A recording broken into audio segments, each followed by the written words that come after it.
maa ngi leen a nuyu kenn ku ci nekk ci yéen suma mbokki gambien si fu mu nekk si àdduna maa ngi ko wax asalaamualeykum wa rahmatullahi wa barakaatu.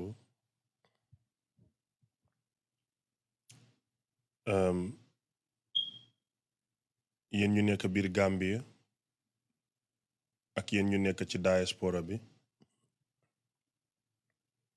yéen ñëpp maa ngi leen a wax a very good evening di leen wax happy new year cause musumoon am the opportunity pour wax ko suma mbokki gambien si di ñaan yàlla at bi ñu dugga si jàmm luñ bëggoon last year munuñ ko am neen ko am this year.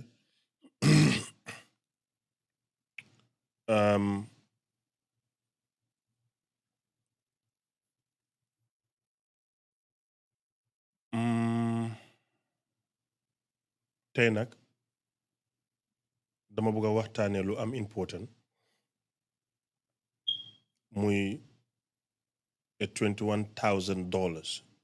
in dollar currency scandal, including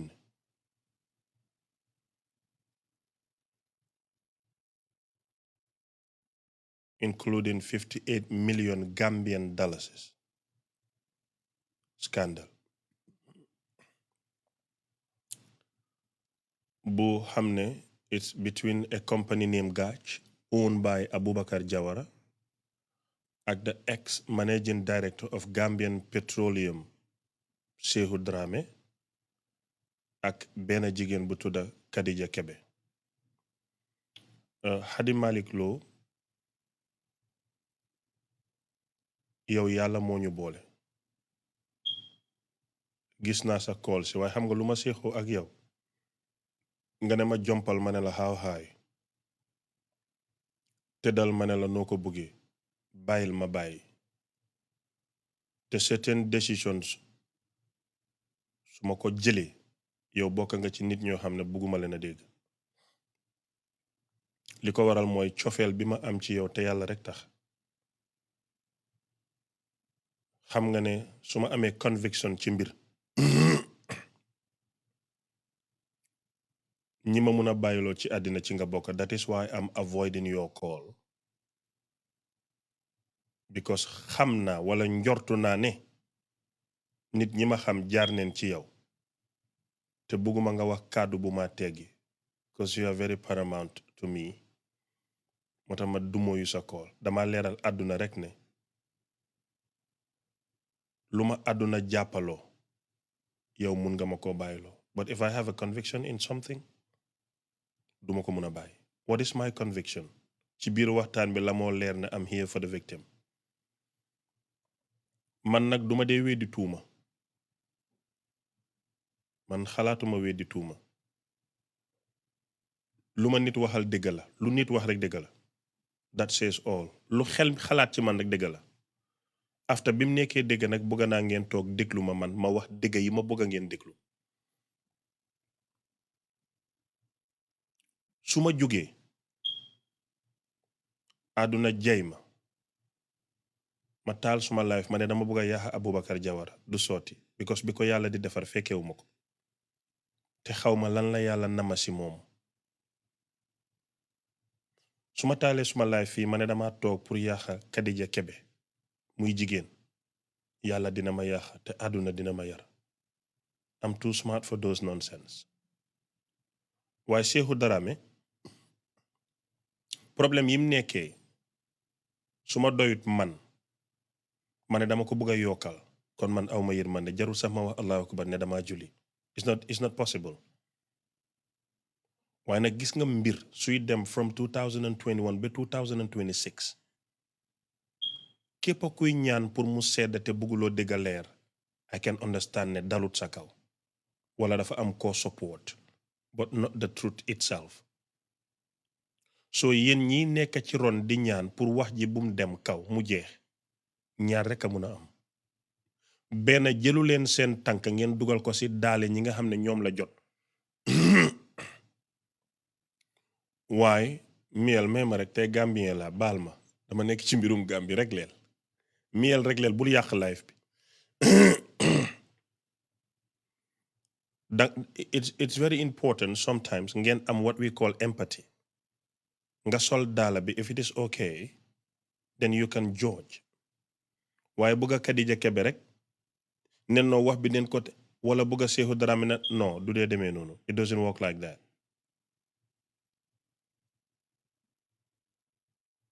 And it can never work like that. Okay. Ñun toog neen ñu dégg ci newspaper si ne Shehou Drammeh dafa am petroleum scandal. Léegi lan leen njëkk a gis ñun ñëpp as a Gambian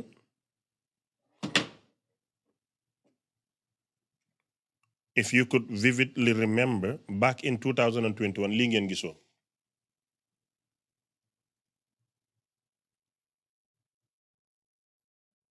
Video bi ngeen gisoon mu nekk ay euros ak dollars. Mbës dafa génne dina teg video bi su ñëwee. Video bi ngeen gisoon mu def xaalis. Gis ngeen ko lii ay euros la ak dollars. Video bi circulate na ci Gambian internet. Lii yëpp ay euros la ak dollars. Yéen a ngi fàttale ko in 2021 video bi dafa circulate. Léegi xaalis bu ngeen gis ni yëpp euros la ak dollars benn du ci dalasi. Shehou Drammeh ci boppam kiram leen ko filmé. Under his authority and consent ci leen ko filmé mu ngi toog mu ngi xam ne ñu ngi ko film kenn sàccut ko mu film ko. Moom Shehou Drammeh moo ko share some people of his inner cycle. Léegi nag ma laaj leen number one question before ma continue. As the managing director of Gampetrolium, is it normal nga am this amount of money in your disposals cash bu mel ni nga ko doxantoo? Yéen ñi jànga yoon dama laajte question because jànguma yoon te bëgguma suma wax dem over the limit. I want to stay in the lane of respecting people's privacy. Malena laajte managing director bu Gambia Petroleum ndax dafa jaadu ci seen consent yéen mu téye xaalis bu em nii ci dollars ak euro ba baag bi fees tepp mu téye ko di vidéo boppam ndax jaadu na?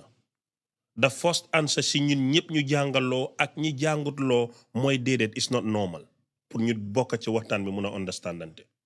Yéen ñi bugg a Shehou Drammeh comme man ni ma ko bëggee xam ne ne dëgg lii jaaduwut because salary mayut ko it's either it's a kickback wala mu nekk fraud. xam naa ne wax dëgg dafa jafe nag waaye su génnee ci gémmiñ ñi naa fi xasa neen nangu ne dulkat bi wax na dëgg. Gambie ñoo ko bokk suñu understandante rek dem suñu understandante dañoo dem. xaalis bii Shehou Drammeh amee xam ngeen lan la ci def? bi xaalis bi ñëwee ci jëmmi boppam su ma leen waxee doo leen gëm 21st October 2021 la ko tudda Haruna Kebe gàddu xaalis bi mu nekk $221,000 mu jël ko yóbbul ko Shehou Drammeh si office am. Shehou was there with a friend koo xam ne testify na ci court bi li ma leen a wax ni ci court laa ko jëlee kayitu court la.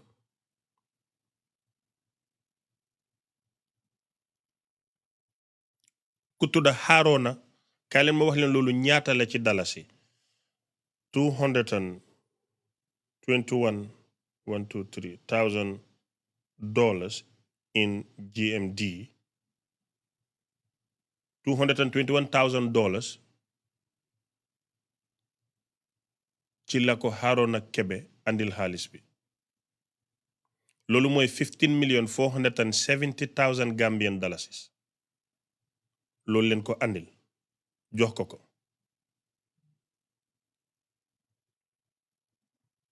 I love you too si CFA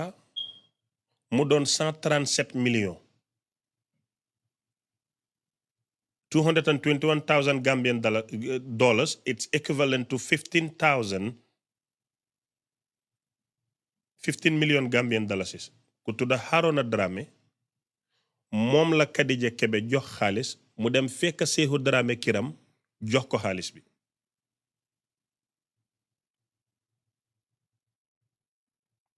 Umi Camara di nga nara sonna nag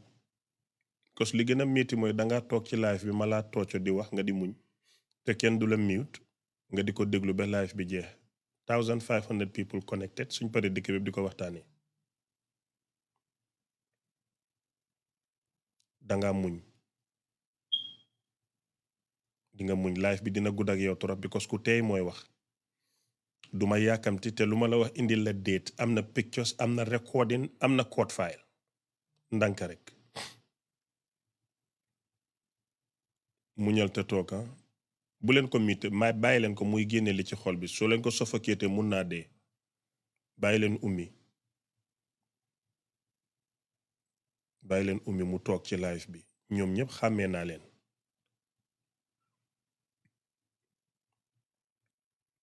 may leen ko loolu fii live fi nandite la bu ko kenn mute ñoom ñetta ñu ngi fi they very bothered with what I am saying but dañoo muñ te déglu Haruna Kebe mu ngi gàddu woon ñaari baagi Louis Vuitton yu fees tepp ak xaalis Shehou moo laaj xaritam mu ne ko vidéo ma xarit bi jël vidéo bi voice Shehou mu ngee feeñ Shehou ngee feeñ mu ngee jël xaalis bi gis ngeen beneen vidéo bum toog ci kaw taabalam xaalis bi wër ko no they're here with their fake accounts but the sad thing is yaa ngi déglu lu la neexut may leen ma continue I'll never answer to any comment again I have decided that Shehou lim njëkk a def mooy dafa jël vidéo bi yónnee ko yaa jali maa ngi laa nuyu yaa ngi ci dëkk bi dara jotut la yaa ngi nii toog ci live bi di seetaan it's very easy Cheikh Ahmed Cissé dangaa fen munta génn sa gémmiñ Shehou yow la njëkk a yónnee vidéo bi ci àddina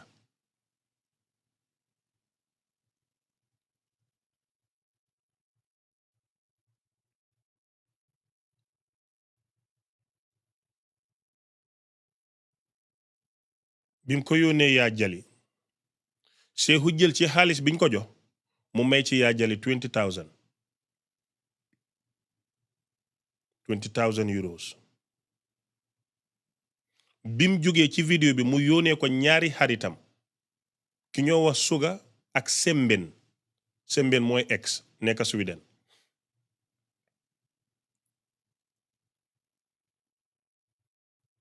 xam nga wax su nekkutee dëgga suñ la ko explainer da nga xam ne lii ku fekkee rek moo ko mën a explain because fen du dee mën a accurate to certain informations Shehou Drammeh bi mu jëlee vidéo bi from that friend who was there ki ko film daf ko yónnee yaa jali call ci saasi ñu wax mu jël yónnee ko Suga ak Semben alias X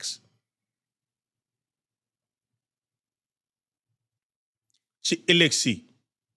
lim def mooy dafa dem saat linkas mu jënd fa 5 iPhone 12 Pro Max moo xewoon ees saat linkas la ko jënde receipt yaa ngi fi li ma wax ni dafa am receipts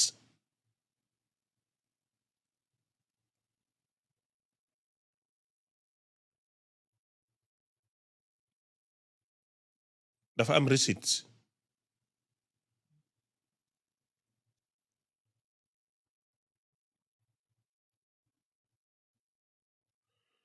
bi loolu passé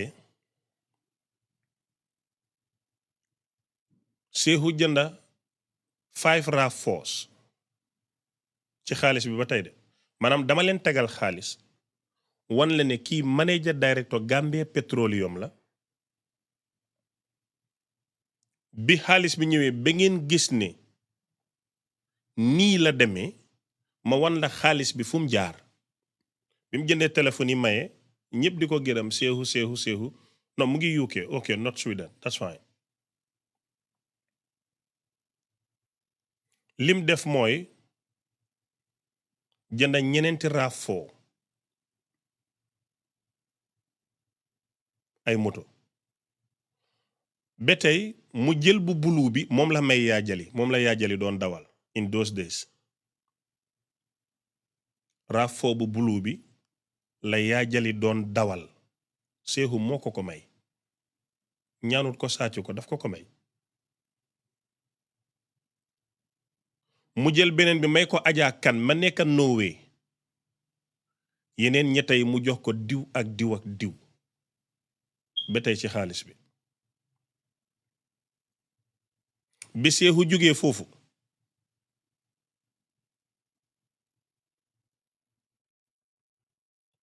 yaa jali moo ko mayoon ay safaati xaritam la xamante ne ñi xam Shehou Drammeh xam yaa jali xam neen li ma wax ku xamul nag noppalekul ba ci kanam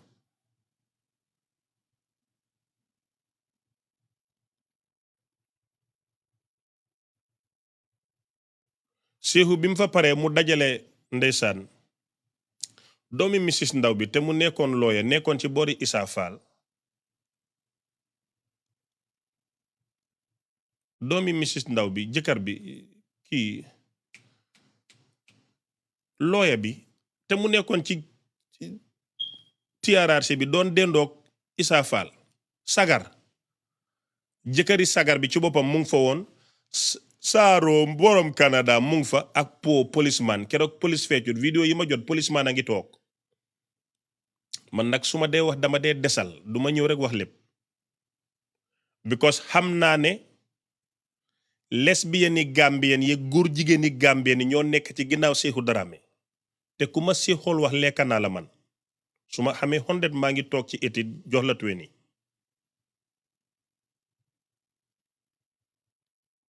Shehou Drammeh dajale góor jigéeni Gambie yi di sànni euro seen kaw ñuy fecce ci biir kër gi policeman a ngi toog maa ngi yor vidéo bi saaroo ngaa topp di dal ak ex jëkkëri sagar bi man duma jinne lu ma fekke woon mënuma caa wax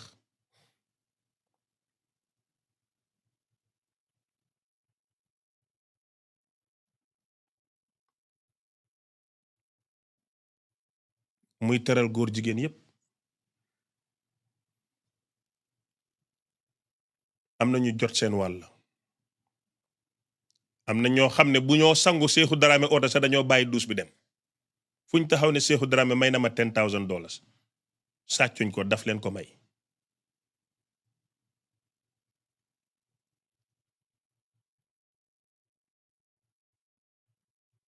mu dajale góor jigéen yépp di sànni euro seen kaw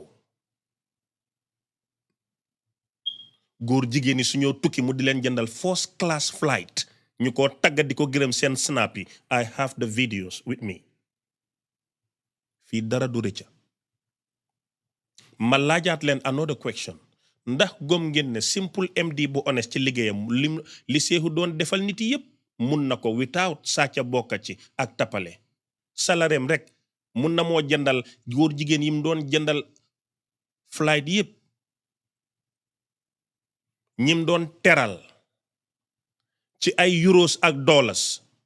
salareem ndax antanoon na ko the answer is simple jarut ñu dem school 1 + 1 is 2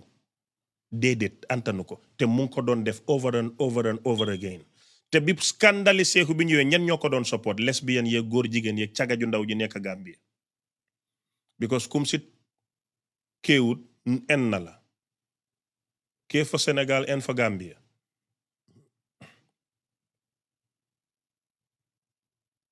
gis nga bi xaalis bi ñëwee xool leen déet si bu baax 21 October 2021 2 weeks later la Gampetrolium scandal ñëw si la vidéo yi génn xaalis boobu moo nekk nii loolu mooy force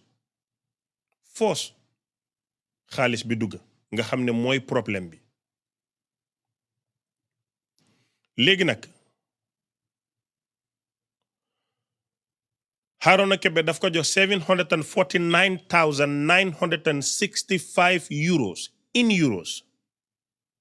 Mu joxaat ko $240,000. Loolu yëpp soo ko dajalee is equivalent to 58 million Gambian dollars. Lii maa wax ni court bank ko amee. Nekkut ne man la neex rek ma eew one beautiful day di wax ay figures. Lii public records la du secret. Public records la. ok léegi Shehou Drammeh ak jigéen ji ñu dugal ci muy ay Kadija Kebe nga xam ne Kadija Kebe moom ñëpp a ko xam. Kadija Kebe fuuy na. Kadija Kebe réew na. foog na ne su yàlla dee wàcca sa moom moo koo téye xamut boppam. bañ na ko ba du ubbi gémmiñam boobu wax ak baadoo la moom foog na ne moom si super rich. mun a xeebaate jigéen boobu la Shehou Drammeh bokkal lii. yéen xam ngeen Kadija Kebe li ma wax ne fenuma ko sosuma ko.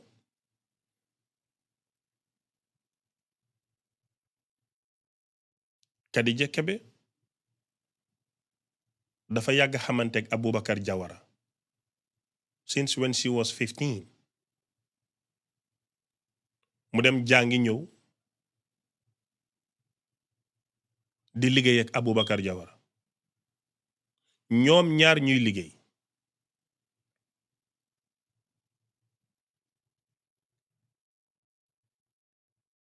ñu win contract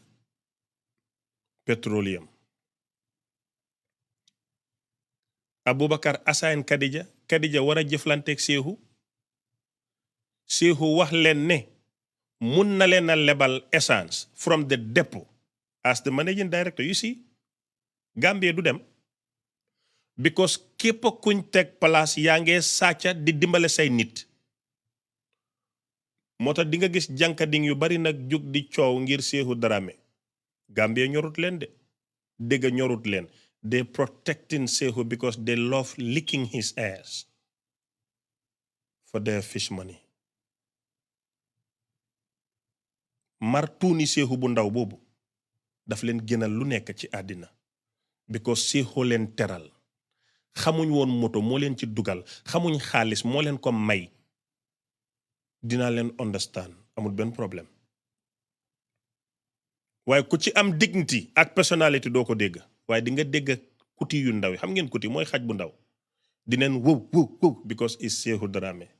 That's how sad that country is. di nga leen dégg dineen fitaxu ci status yi dineen fitaxu fu ne dineen def lu ne te yéen Gambia xam ngeen ne Shehou Drammeh ni mu doon lavisher money ci Gambia Yaya Jammeh musut koo def. gis nga sa nit soo ko buggee su duggee ci scandale da ngeen war a distinguish Shehou Drammeh boroom xol bu rafet la dégg la. dafa tabe dégg la. dafa mun a maye dégg la. loolu yëpp bañuma ko waaye xaalis bi fi mu jógee baaxut te nit dafa loru. we should pinpoint on that. Gambia nag dangaa dóor nit ba mu dee ñu ne ndeysaan xol bu rafet la ku la laaj xol bu rafet ak xol bu ñaaw. we are talking about this particular incident.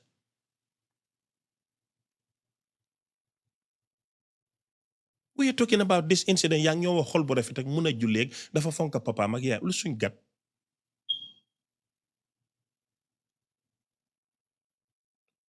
te yéen xam ngeen ne yéen ñi tekki dara laa wax de yéen ñi tekki dara ñam teraanga liggéey xam ngeen ne kenn du dajale ay góor jigéen di leen tuur ay euros yoo liggéey. dëgga baaxal ci sa alal jàmbaaral ci sa doole loolu mooy nit. a proof to what I am saying. Shehou Drammeh is still alive. mu ngi am xelam mu ngi am xam-xamam ndax bi mu wàccee position bi mu nekkoon ba tey ni mu doon mayee xaalis mun na ko koo mayee. dañoo waxante dëgg Shehou is still Shehou. he have the knowledge he have the experience he is old ndax ni mu doon lavisser xaalis ndax mun na ko tey.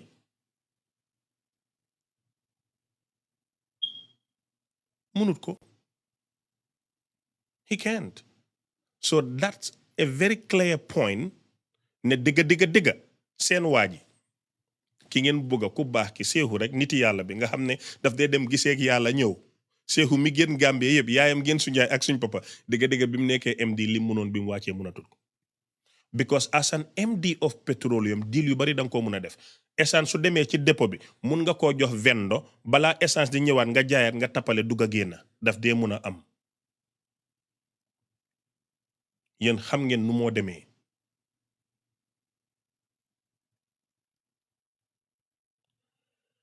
biñ xamante ñoom ñaar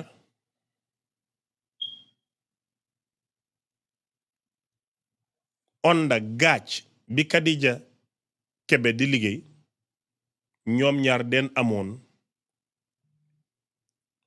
percentage buñ am xale bu jigéen bi Kadija dafa am 15%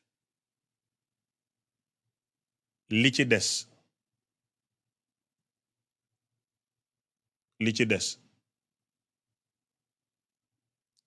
gaaj moom ko the Rockman kaay ma dimbale la tuuti xam ngeen Kadija Njaay Alaska suma jabar joojule woon lépp lu ma waxtaan ak Shehou Drammeh mu ngi ci téléphone am yow mi wax noonu bis bu ma toogee pour teg audio Shehou Drammeh di nga bàyyi àddina gis naa sa fekk account bi yaa ngi wax rek Shehou Drammeh dama ko amal file xam na ma bu baax xam naa ko bu baax te Cheikh Ahmed Cissé ngay waxal musu ñoo wax hello bu nekkul on the file so be very careful the Rockman be very careful you dealing with me Serigne Nandite te right now I'm only limited to this scandal ñëwaguma si private life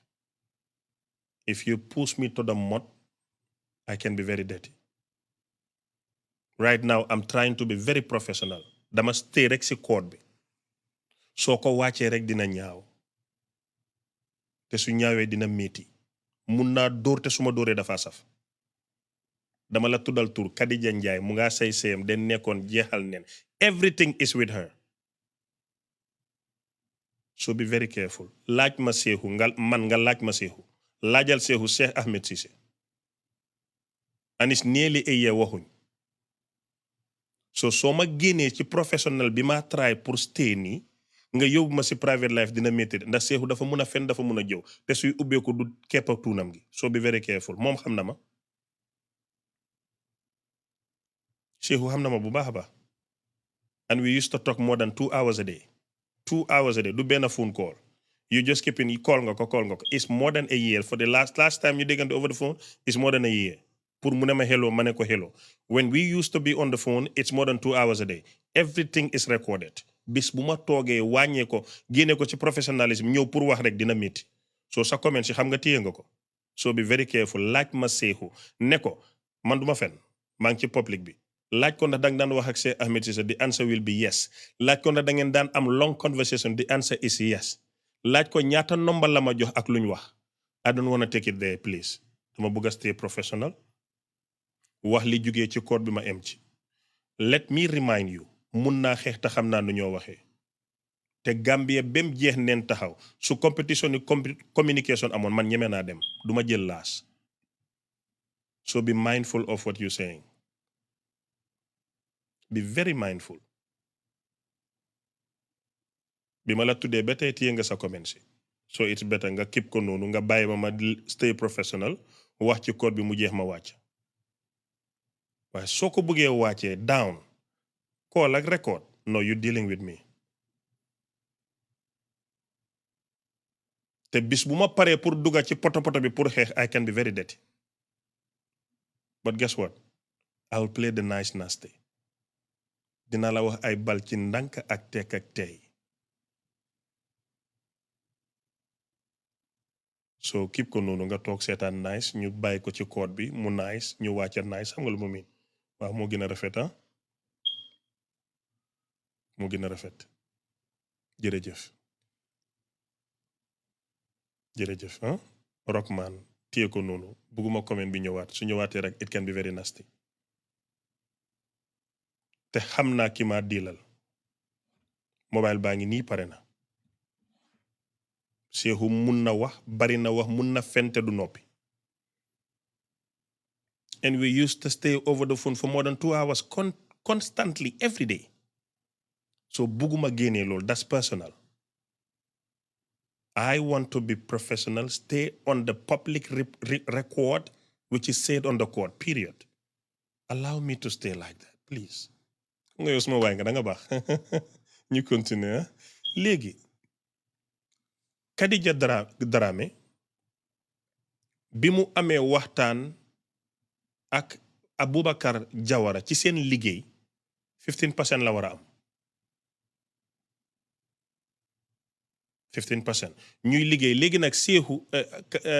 Boubacar moo daan jox xaalis man ku comment suma live maa ngi laa gis I prefer who to respond and who to ignore ku connect gis naa la ku comment maa ngi laa read that's why I wear these glasses so I prefer to ignore and to respond to some people if you keep repeating one thing I'll show you attention that you get my attention and you won't like it so Khadija boobu Aboubackry moo ko doon jox xaalis pour ñu jënd essence ci kan ci Shehou Drammeh fi mu njëkk a rongee mooy as an MD waruloo jaay essence loolu rek crime la first transaction bi dafa jàll second transaction bi ci la Shehou tëdd ci xaalis bi di ko yàq ci la jënd iPhone 12 jënd ci ay RAV4 may ci góor jigéen ñi def lu ko war yëpp ci xaalis bi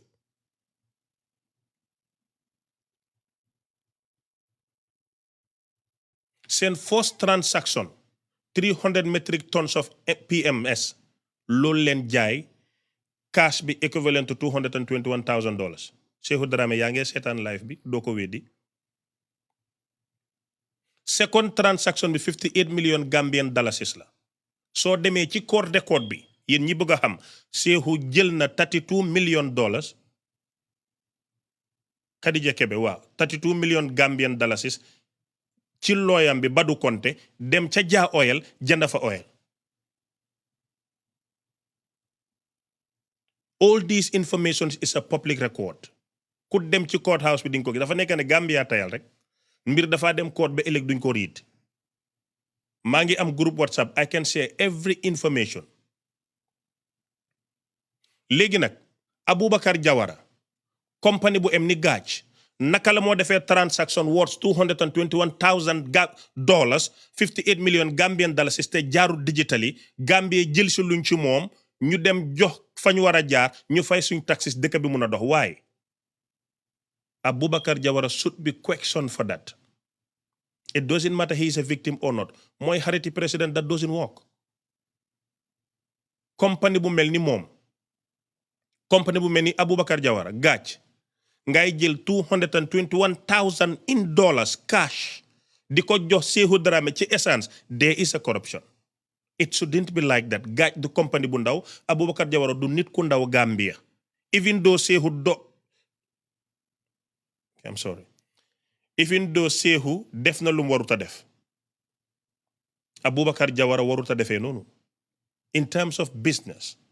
a country that deserves transparent warut a demee nii yéen ñi jàngee xam ngeen lu ma wax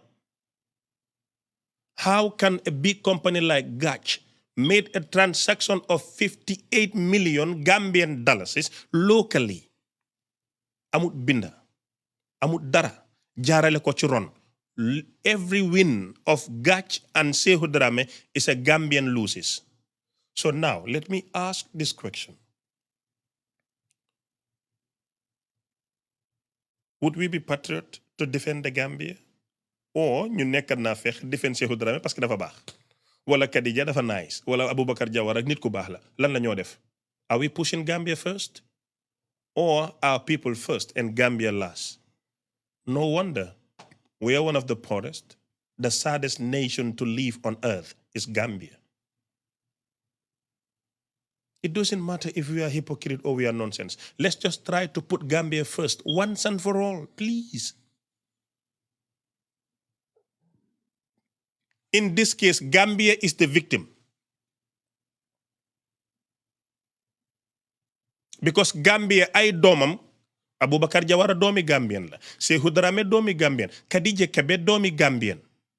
ñoom ñett ñëpp ñu def transaction worth 58 million Gambian dollars without Gambia am ci cëram in Gambia ci Gambia Petroleum Shehou Drammeh Gambia ko fal ku ko fayal Yaya Jammeh ci alali Gambia hey neen leen ñu waxante dëgg gémmiñ gu waxul dëgg wax fen dama wax ma ne that's not right loolu du dëgg Gambia moo luus waxuma government de ay Baro no I'm not into politics I'm talking about Gambia Baro dafa dem Jawara moo fi nekkoon Yaya Jammeh nekkoon fi 22 years ne moom duñ ko win tey dëkkatul sa Gambia tey Baro la ëllëg keneen mooy ñëw but Gambia will be here for Gambians I am not talking about government neither pro or against I'm talking about Gambia in this case Gambia is the loser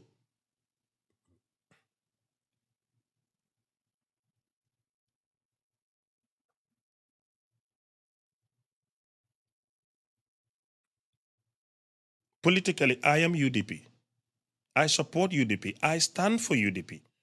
but this is not about politics it's not about the government is it corrupt or not no waxuma government I am talking about Gambia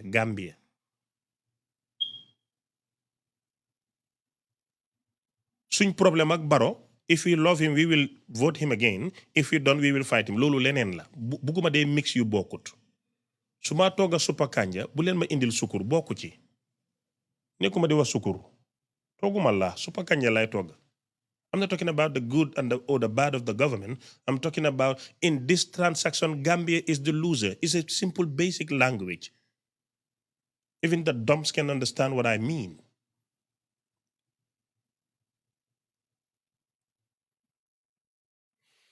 léegi yéen dunguru Shehou Drammeh yi fi nekk lawyer Badou Konte nga xam ne mooy lawyer Shehou Drammeh ak xaritam bi tudda IBM ñu ko Ibrahima Diop ñoom ñoo jël 32 million xaalis bu tolloog 32 million yóbbu ko Jah Oil pour jënd essence pour delloo ko Aboubackry Jawara bi coow li amee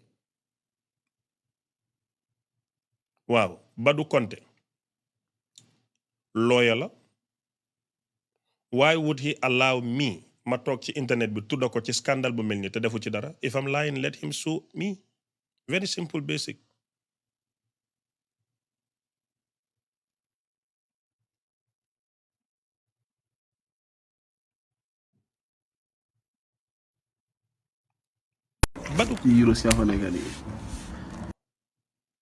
Badou Konte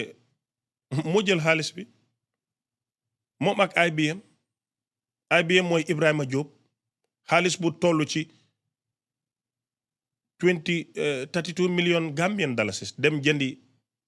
essence ci Jah Oil pour replace ko Aboubackry Jawara gaac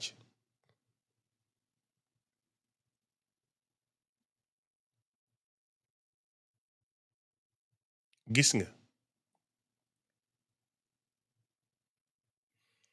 loolu moo tax ci code bi su ngeen fa demee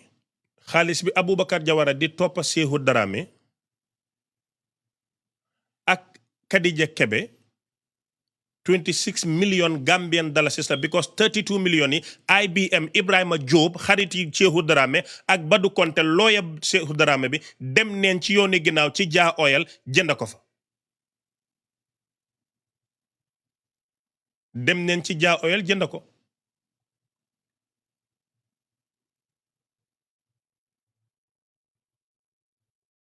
soo demee danga ko faa fekka issue bi October 2021 la xew Shehou Drammeh bi lii yëpp xewee yéen ñi xam Shehou Drammeh waxuma ñu ko xamul dem I'm not talking about those who don't know him yéen ñi ko xam ngeen nekk Shehou Drammeh suñ toogoon from January 1st to December 31st ñu ne dañoo dajale ñi dax fen ci Gambia bañ select man xam naa dinaa ci bokk right may doon imam bi waaye ñun ñëpp ki ñoo respect di ko nuyoo ñaari loxo ci mun a fen mooy Shehou Drammeh let me repeat my sentence dama ne Gambia from January 1st to December 31st ñun ñuy select ñu daxa fen Gambia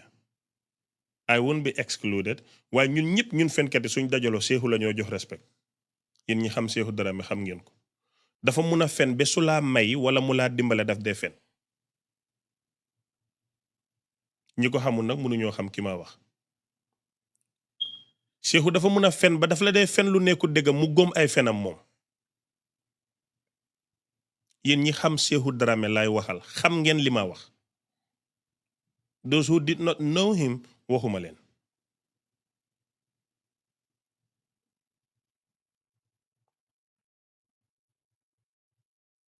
yokkal ma kanam gi mu ñëw nit ñi gis ko bu baax waa puusal ma ko noonu très bien tegal ma ko foofu baax na mu jàkkaarloog man waaw mu ngi ni kii mooy Shehou Drammeh tegal ma ko noonu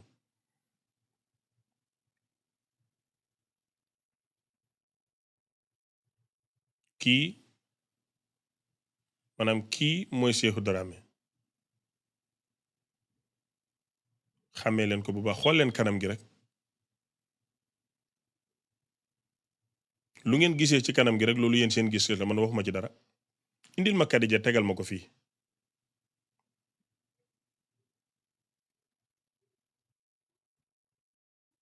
dëgg Shehou Drammeh ba nga ca tolloo enjoy nga life to the fullest suma diggante yàlla roose nga xale yu neexi góor jigéen ñi tagga neen la def nga lu nekk yàlla na sa fan gudda Shehou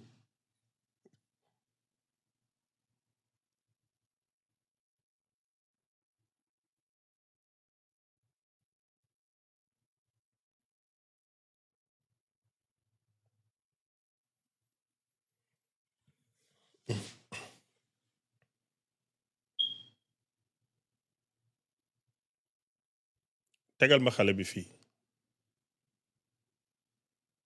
kii mooy Kadija tegal ma ko nii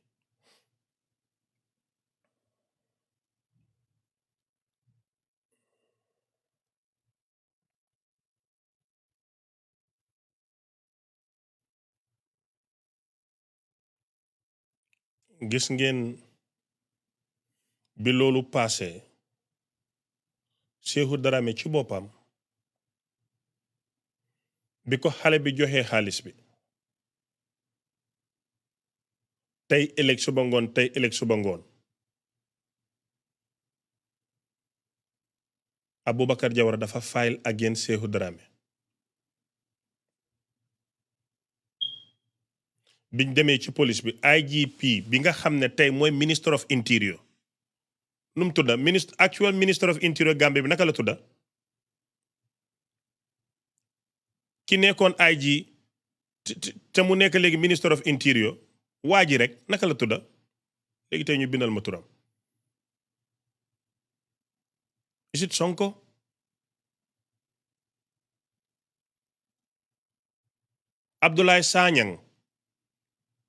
Abdoulaye Sanyang boobule moo ñëwoon ci police bi nekkutoon Banjul de ci police bi la ñëw di waxtaan ak ndaw si Kadija bii kii ni ngeen koo gis nii kanamam bii dafa fuuy xamut boppam mu tontu ko tontu boo xam ne dafa réew koo jox xaalis mu ne ko the supplier that supplier was Shehou Drammeh Shehou ñaan xale bu jigéen bi na ko gaal bi ñëw na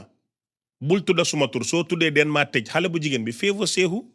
because time boobu noonu liggéey dem na gis ngeen kanamam gii moom Shehou mii man xawma daal Shehou dëgg ñun góori Gambie kaay la ñu waxtaan no seriously soo leen xoolee Shehou mii kanamam bii ngeen jàkkaarloo ak xale yi Shehou képp a Gambie ngeen xam ne lu ñu leen wax lu dul liggéey du dëgg uti leen xaalis Shehou bi ku rafet Gambie ci ginnaawam nga doon daw li ma wax nii mu ngi fi ay sa faati dóor na jigéen ngir Shehou Drammeh ca village ak yeneen bari na jeeg ji kenn gis nga ñu doon xeexal ay sa faati yépp ci jamono Abdoulaye Thiam bi Shehou Drammeh nuka na leen ngir alali àdduna Shehou Drammeh mii su deewoon tey enjoy na te yàlla bum dee su ko yàlla yóbbuwoon safara sa enjoy na yàlla bum fa dem su ngeen xoolee kanamam gi xool suma bos xam ne luñ leen wax lu dul liggéey du dëgg kii mooy Shehou Drammeh bi nga xam ne ku rafet Gambie ci ginnaawam nga doon daw yéen góor yi Gambie lii advice la soo leen gisee everyday may jaay àndalaa buri dama xam ne suma kanam bi mel ni bim may nuroo caapa mbécc su ma amutee du baax xool leen Shehou Drammeh mel ni muus mun naan diwlin yi yàbbaaral mel ni marché ngelaw nii la ko xale yi doon toppee it's all down to money let's work hard to get money yàlla nañu ko yàlla may amin waaye neen ko am ci yoon bu baax nag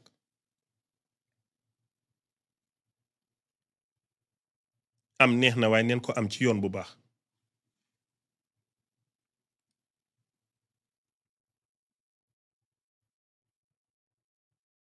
ñun góori Gambie no it's very sad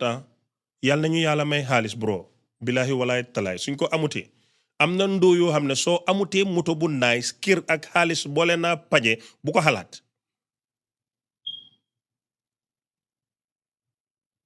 te Gambie dafa xat soo amee xaalis jëlal góor jigéen ñi di leen may ñu taal seen snap bi di wax ñëpp la ragal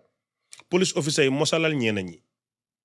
di res jëlal kenn bañ xam ne yaa nekkaa moom nga jëndal ko moto bañ xam ne defkat nga cepe paay daw sa ginnaaw ku nekk di la ñaan may ma kii may ma kii may ma kii we know how Gambia work suñ bokka yank bugguma xam nga ñu sutural suñ boppa ñu aju loolu waaye ñu ni neen xamante ne dama ten war a ubbi groupe WhatsApp sax ñu ni neen ñu waxante dégg nga xam ne sénégalais du ñu dégg I'm stating nothing but facts moo tax da ngaa gis ñeg yi ñëw jël xale yi pro yi ñëw jël xale yi sénégalais dugga fa jël xale yi yow Gambien bi nga xam ne da nga looyal da nga leen nopp nga toog doo ko mun dëkkandoor yaa ngi ñëw dégg ñu aju loolu Shehou Drammeh mii nag lu ko nit mun a waxal ci àddina jigéen bu mu nekkal Gambie yaaxa na la waaye ay bu la bàyyee laajal Aïssa Fati ñaari moto yëpp la nangu Abdoulaye Thiam jëndal ko moto bis bu moo nangu ji lal ba mu joxoon Aïssa Fati diggi bëccëg la xaar te Aïssa yëpp a nga fa mu buddi lal ba yóbbu he can be very rude he can be very arrogant if he wants to yow suma xel sax ñëw na yow mi ma doon wax naan ma xaw ma ki doon comment ba ma wax ko commentatu nu mu tudda account boobu dimbale leen ma ki fi duggoon léegi ba ma dóor ko ay bal mu noppi nu mu tudda account bi fi ñëwoon is it big man borom fake account bi Rockman kaay Shehou Drammeh mii jamono bi ma xeexal Aïssa Fati moo ma waxoon nekk mag Sadio Mané ak dollar pound bi ko Sadio Mané yónneen ba jox ma banque lifin bi moom moo ma ko joxoon Shehou Drammeh pour wax la rek ne duma ku ñoo jënda duma ku ñoo jaay ci Aïssa Fati nekk mag Sadio Mané ak lañ Shehou ak fan leen jaar Shehou mi ma ko wax yéen a ngi fàttale ko ma ne leen Shehou Drammeh dafa dem ba Dakar mbéj Aïssa jël caabi moto bi moo ma ko explainal te lii maa wax ni is on the record su ma ko namee fenal yàlla bu ma jëriñu te bu ko weddee ma teg ko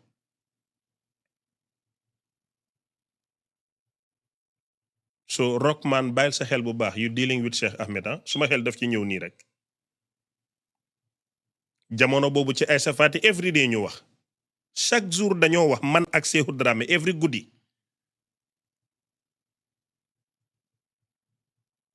moo tax féministes yi doon duul yépp maa ngi leen doon wax naan yéen ñu bari Shehou nuka na leen xanaa dama nekk ci koy Shehou ba xam kum nuka kum nukut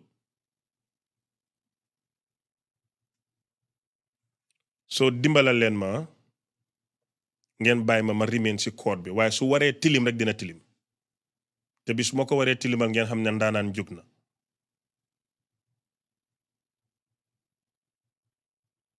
su ma ko waree tilimal la ngeen xam ne ndaanaan jóg na te bëgguma dugga foofu dama mag dama paase loolu léegi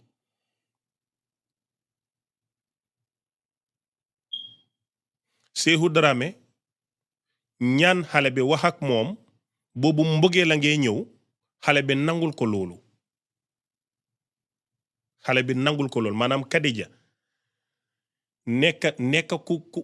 ku naïf koo xam ne nangulal Shehou loolu mu ngi xaar ne comme defoon neen first transaction jàll na moom dina ñëw Aboubackry Jawara mere Kadija because moom xam na ne Shehou moo lekk xaalis bi Kadija di cover Shehou Aboubackry Jawara boole leen file case against ñoom ñaar ñëpp léegi nag agreement biñ am ñoom ñaar Shehou bitireet Kadija ci biir bitireet bi mu sëy ak moom ñu ngi sëy April 2023 mai June July Kadija jël ëmba ñetti weer leen sëy Shehou dóor ko 1 goal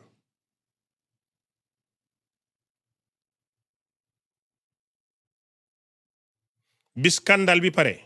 bañ di remind leen kii tëdda 5 days kii tëdda 9 days ci leen sëy boobu yëpp ñu ngi nekk di waxantoo ka dem ak a ñëw mu takka ko April ñu play 3 months mu score benn 1-0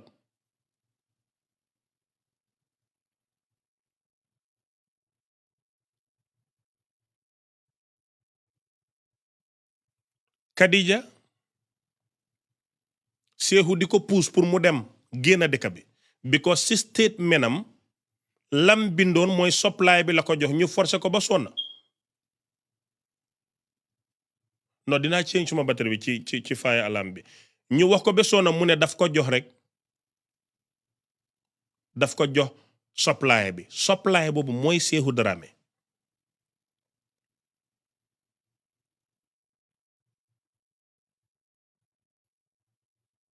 supply boobu mooy Shehou Drammeh Shehou na xale bi na ko demal Amérique nga ami doom xale bi mu ngi dugg Amérique January 4 ci la dem Amérique pour am doom mu ngi am doom ju góor Shehou tuddee ko Aziz doom jaa ngi juddu April kon daf ko takka April 2023 xale bi am doom April 2024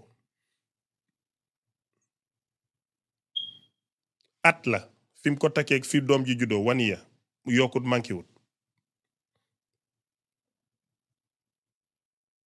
Shehou doon convince xale bu jigéen bi pour mu toog Amérique because xam na ne kii rek a mun a testify against moom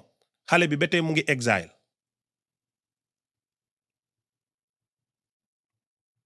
lii moo tax man ma dugga ci case bi te gis nga man soo ma gisee ma wax rek awma choice call naa Shehou Drammeh ci ñetti nombaam yiñ daan jookoo jotuma ko su ma ko jotoon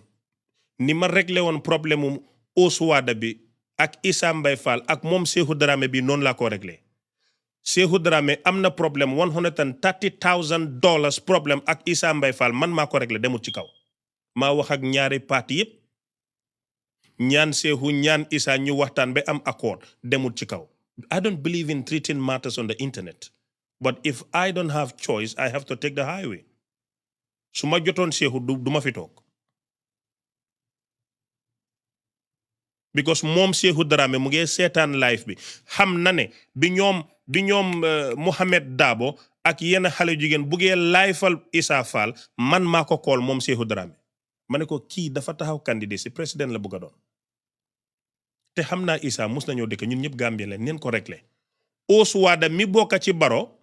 mu ngi doon xeex Issa Mbay Fall because politically pour Shehou Drammeh aj ko tax Osuwada boole woon Shehou Drammeh ak Issa Mbay Fall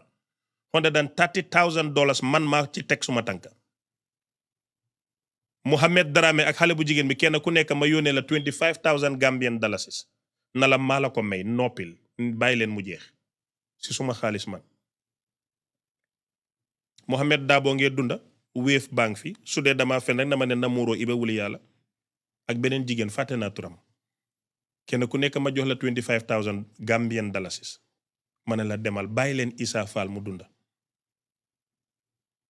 xam nga lan laa gëm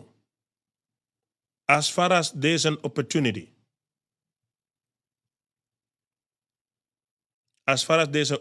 for dialogue we shouldn't expose man dama gëm in dialogue whenever I sit in the internet it's because I don't have choice te Issa Mbay Fall ak Shehou Drammeh ñoom ñaar ñëpp xam ne ne seen dërëm musta jógee ci ñoom ñëw ci man xam neen ko bu baax Issa Fall den dëkkoon mu jàppa ma rakka ma jàppa ko mag muy ñëw suma kër may dem këram jabaram su toogee lekka yekkal ma teraanga la musuma koo ñàkk teraanga boobu Issa Mbay Fall lebal ma as to Gambians yàlla bu ma ko fàtte ci àddina lii rek laa ko jàppee politically doyut ma politically ànduma ak moom waaye comme mus nañoo dëkka teraanga dox suñ diggante Issa Fall daram du yaaxoo suma loxo. It has nothing to do with him. It has to do with my personality and who I am. Shehou Drammeh bii tamit Shehou Drammeh bii bi ma jotee everything ma gis ne xale baa ngi exile mu ngi ak doomam jigéen la war neen koo xeexal mu ñëwaat ci dëkk bi doomi Gambien la ñu réglé pro dama ko call 3 consecutive days jotuma ko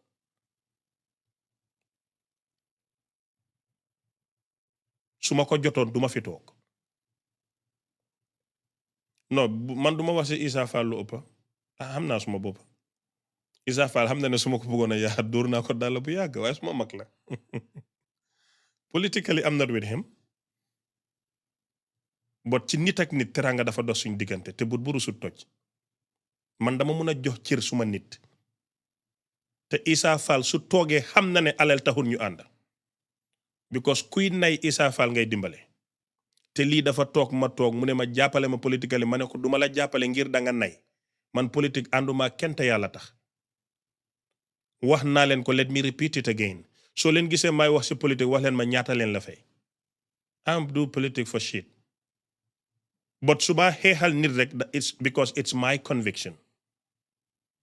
man dama gëm ne Shehou Drammeh waruta toog ci dëkk bi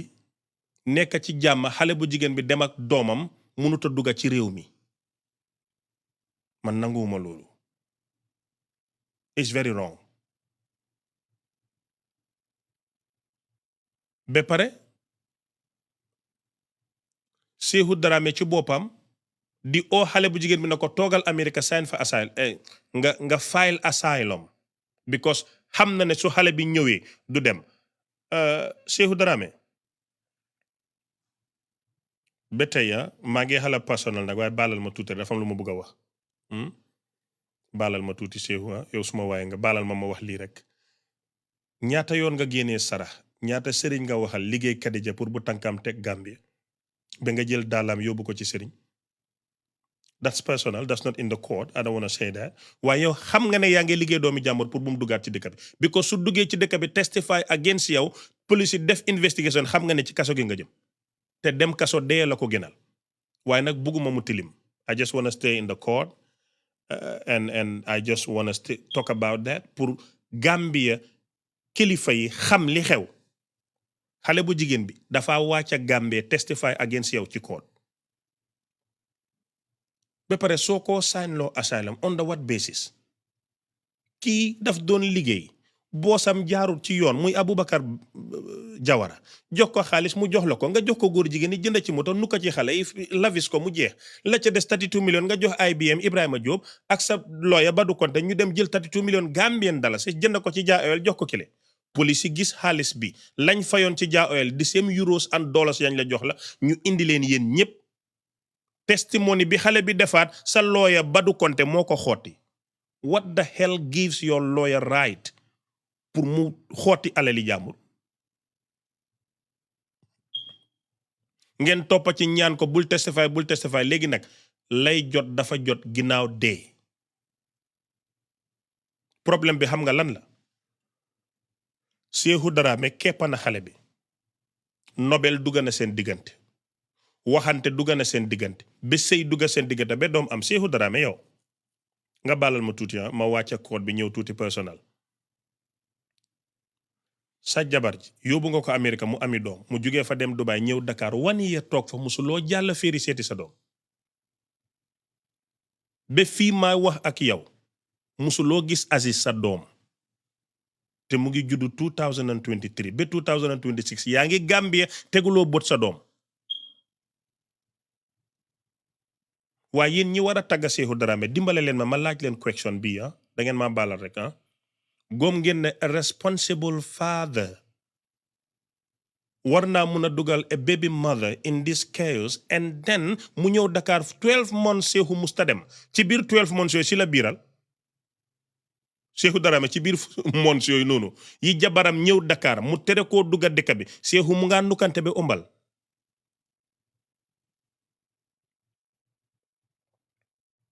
Sadio Mbuub maa ngi laa nuyu di la ziyaare na nga def mbaa yaa ngi ci jàmm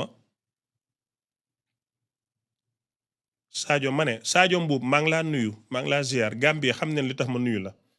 ma ne maa ngi laa nuyu Sadio Mbuuba Jali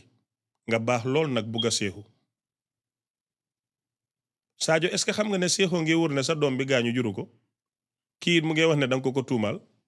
mbaa yëg nga loolu Sadio maa ngi laa nuyu bu baax Mbuub yow suma kal nga da ngeen bugg a maalo yéen ak Ablaye Mbuuba em ma ne ko da ngeen bugg a ceeb ah ma ñëwaat ci li ma doon wax dama doon nuyu Sadio rek yàlla xam na loolu léegi xale bi ñëw Dakar xale bi ñëw Dakar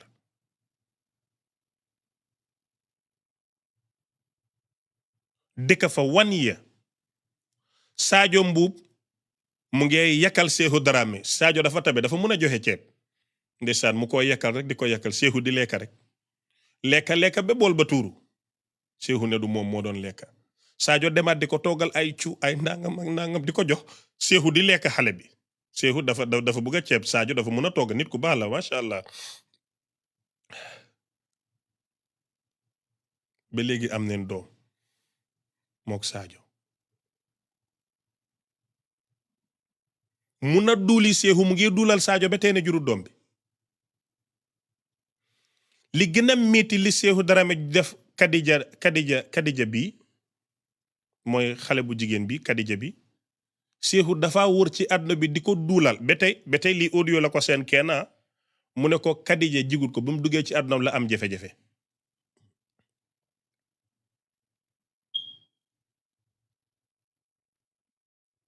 yow Shehou Drammeh yaa ngi manipuler Kadija num la neexee nga manipuler ko left right Kadija itam lii mënut laa ñàkk dal yow da nga foogoon ne góor daal tusu pépa la dangaa use dem dégg naa yow su la góor ne hello rek nga jox ko sa bank account pour mu dugalal la xaalis this is the results mbaraan amut ending mbaraan du dee am ending foog nga fall into someone trap gis ngeen Aïssa Faye ak Abdoulaye Thiam Kadija doomi xaraam Kadija tam mistake am mu ngi nii dama juum Shehou Drammeh manipulé xale bi ba mel ni Kadija musta dem university no góor yéen jigéen ñi yal na leen yàlla musal ci góor bu bon bu mun a manipuler rawatina góor boo xam ne am na lépp lu góor war a am yal na leen ci yàlla musal noo jigéen ñi bëgguma loolu Kadija Shehou Drammeh manipuler ko ba téye ko manipulation bi nag làmmiñ bu neexang ci yaakaarang ci naïveté mu ngi ci liggéeyang ci Shehou Drammeh lim teg Kadija jigéen buñ ko teg nga def li Kadija def Shehou am na xaalis Shehou xam na sëriñ Shehou am na jot non déet kaay galaam meera dama ne la Sadio Mbuub dafa njëkk a am doom ak Shehou doom bi dee ñu amaat doom bu jigéen juddu na Sadio is a baby maamatu Shehou wax ju leer laay wax te Gambie ñi xam ñu ngi toog di seetaan xam neen ne one after the other li ma wax yëpp dëgg la ñaari wax laa wax du benn waxuma doom bi dafa dee déedéet foos biir bi doom bi dafa dem yal na ko yàlla yërëm beneen bi mu ngi dunda jigéen la lii laa wax su leeree rek ma continuer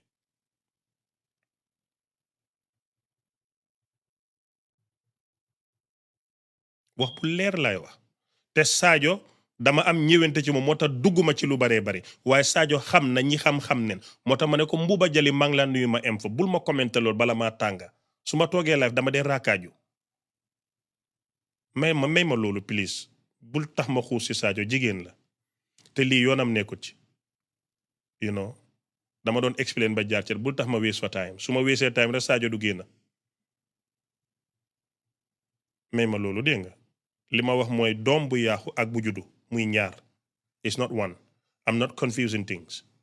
I know very well what I am talking about. And everybody ku xam-xam na li ma wax. Même loolu ma continuer dégg nga. Jërëjëf.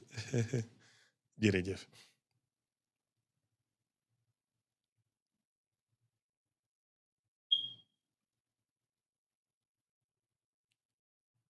Shehou Drammeh mi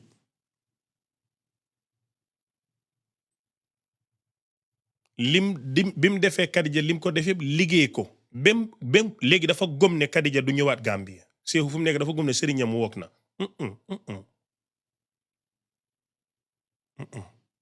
Kadija dina ñëw Kadija dafa wàcc Gambia dafa dem ko dafa testify te dara du xew billahi walaay talaay hey Shehou Gambian nga ni Gambian yi kenn moomut la waaye yow moomuloo kenn I am giving you this information. Khadija will fly back to Gambia, testify against yow te dara du toj. Jox neen la chance, jox la opportunity, lavis nga xaalis bi yaa nga ko num la neexee. That's your choice. You live under your own sword. Yaa ko tànn. Yow yaa ko tànn. The investigation will be very simple and easy. xaalis bañ joxoon sa lawyer ak IBM moom leen yóbbu Jah Oil equivalent to 32 million Gambian dollars jënd fuel foo xaalis bi jógee vidéo bi nga tim xaalis boobu euros la and dollars fan la xaalis bi jógee te wax naa la ci lu leer ne 700 and something thousand euros la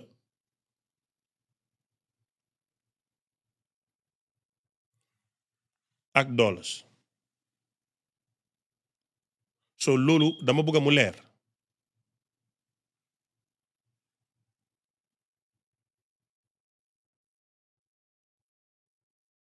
yéen kilifa Gambie yi nag contact naa leen tey yéen ñu ci bari pour ngeen déglu li ma wax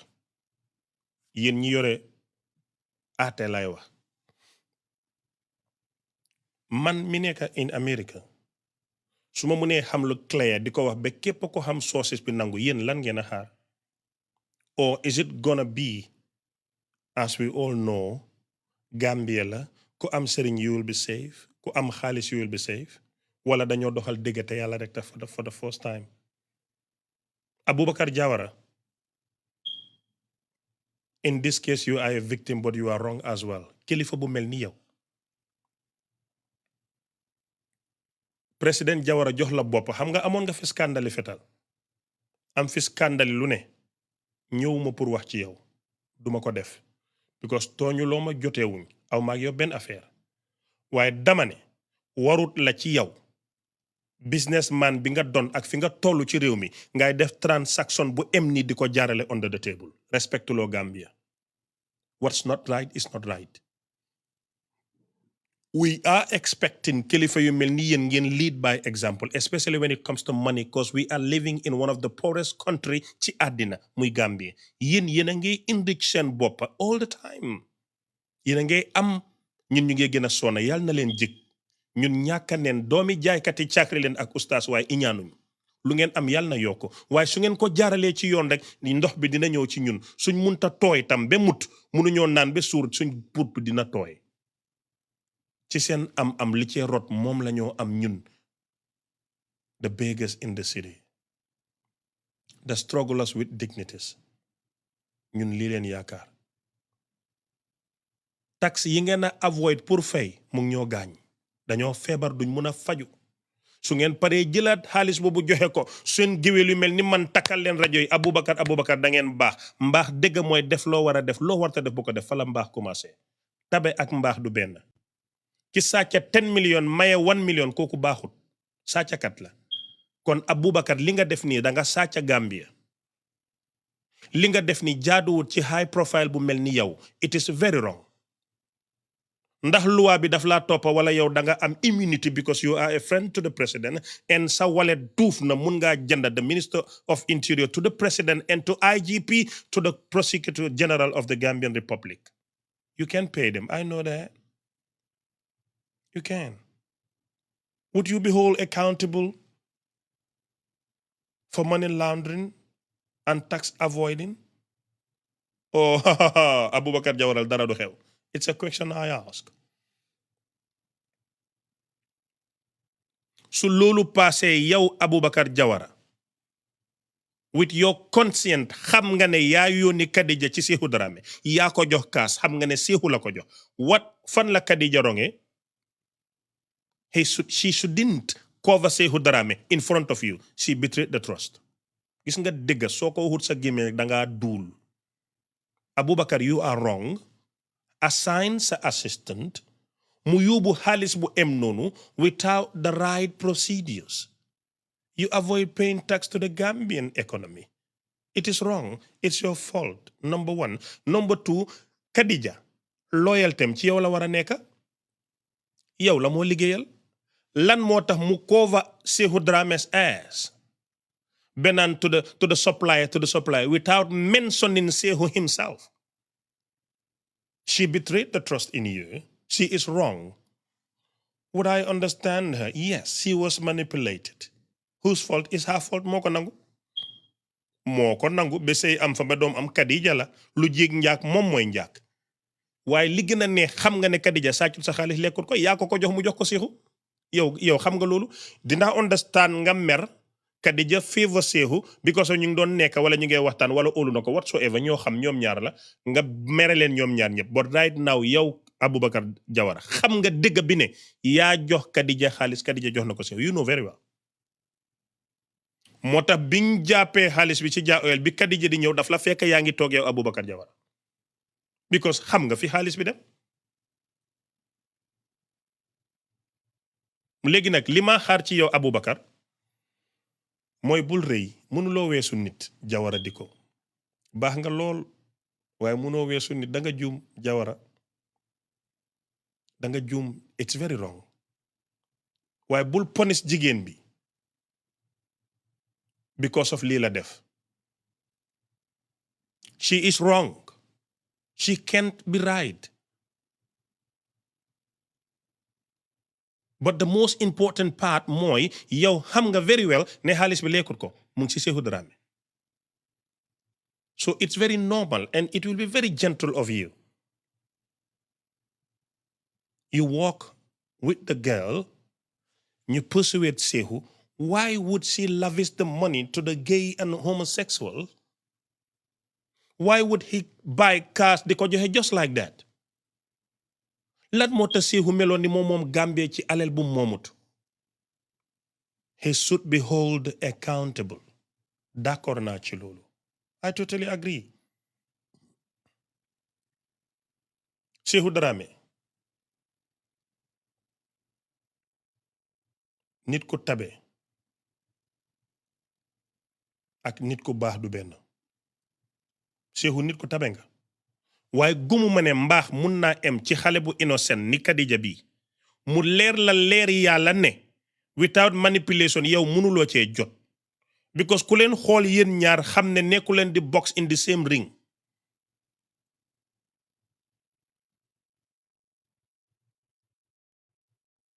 yow xam nga loolu bu baax Shehou yaa ngi maa déglu yow laay waxal naka ngay manipuler nit ba takk ko ba génne ko dëkk bi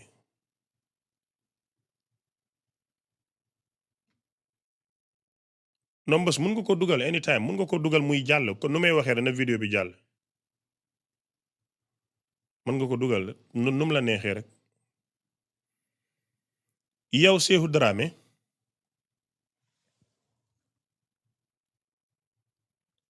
how comes naka la mun a possible li nga def Kadija yépp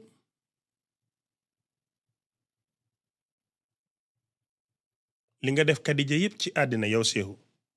mu mun a génn dëkk bi because mu ngi laa favor yow xaritam Aji Sali dëkk UK no seen bu caam moo dëkk UK Aji Sali di xaritam sa jabar yow Shehou Drammeh mu biir sa doom muy cover sa damn ass mu génn dëkk bi yow nga jël xaritam Aji Sali mun a Shehou Aji Sali li nga Shehou Aji Sali xool leen xaalis bi mu ngi nii xaalis baa ngi nii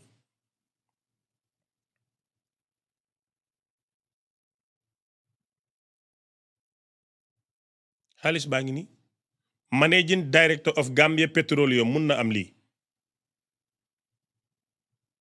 xaalis baa ngi nii lii la Aboubackry Jawara lii la jox Kadija jox ko Haruna rakam Haruna yóbbul ko Shehou ak xaritam ñoo fiim lii waa lii euro la wala du euro lëlee doola la wala du doola fen dafa bañ seede fen bugut seede yéen ñi xamul euros nag gis bu reet bi ngeen foog ne nooti 200 la is because da ngeen yàgga ci poverty yàlla na leen ci yàlla génnee these are not Gambian money notes these are euros please bu leen fi nekk naan léeg-léeg Gambian dalasi la da ngeen a mistake ñàkk a baaxut du ngeen dee miin euro du ngeen miin dollars da ngeen a gis te foog ne dalasi la bu leen ma disturb lii du 200 notes lii euros la ñàkk ngeen torop ba xàmmewu leen euro déggat fit nag naan Gambian dalasi la xoola nooti su ma ko déggate seen gémmiñ ni ngeen a po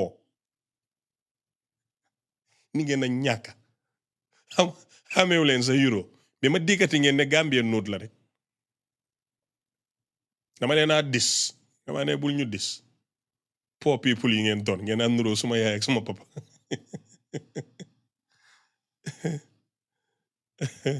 ñàkk a baaxut gis 50 euros ne Gambian dalasi la you see even poverty daf dee téye sa xel bi doo dee mun a xam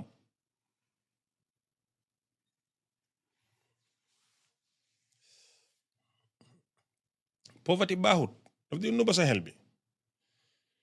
back to what I was saying Shehou Drammeh yow bi nga manipulé Kadija ba pare mu uur la uur yàlla na lekkut xaalis bi yow yaa lekk xaalisi Kadija te bis bu waree tilim ma génn koot bi dinaa la indil proof yi la Kadija yónnee xaalis bi nga nekkee ci problème bi amuloo dara waaye right now dama bëgg mu nekk clean duma def loolu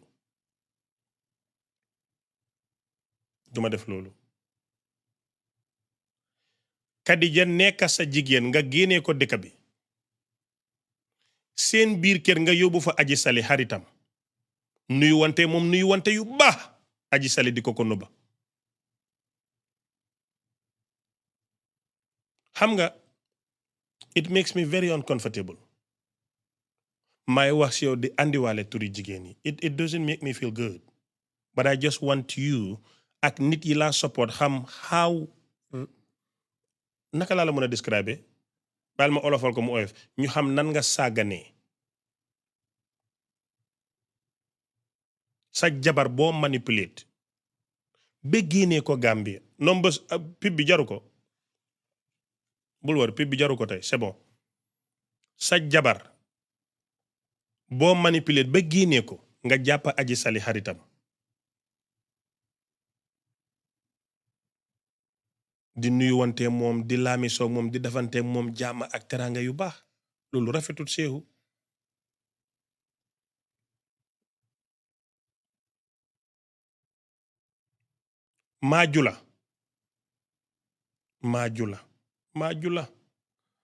maajula kaawu Shehou bi su demee di nga feeñ de waaye nag comme yéen ay jigéen ngeen dama bàyyi mu sedda waaye yow maajula xam nga ne yaa dem ba Angleterre andi seene bu caam may ko Shehou Drammeh ñuy sukk aayaa ci biir kër gi maajula yow maajula ana sa néegi ndey lu la jaral lii ah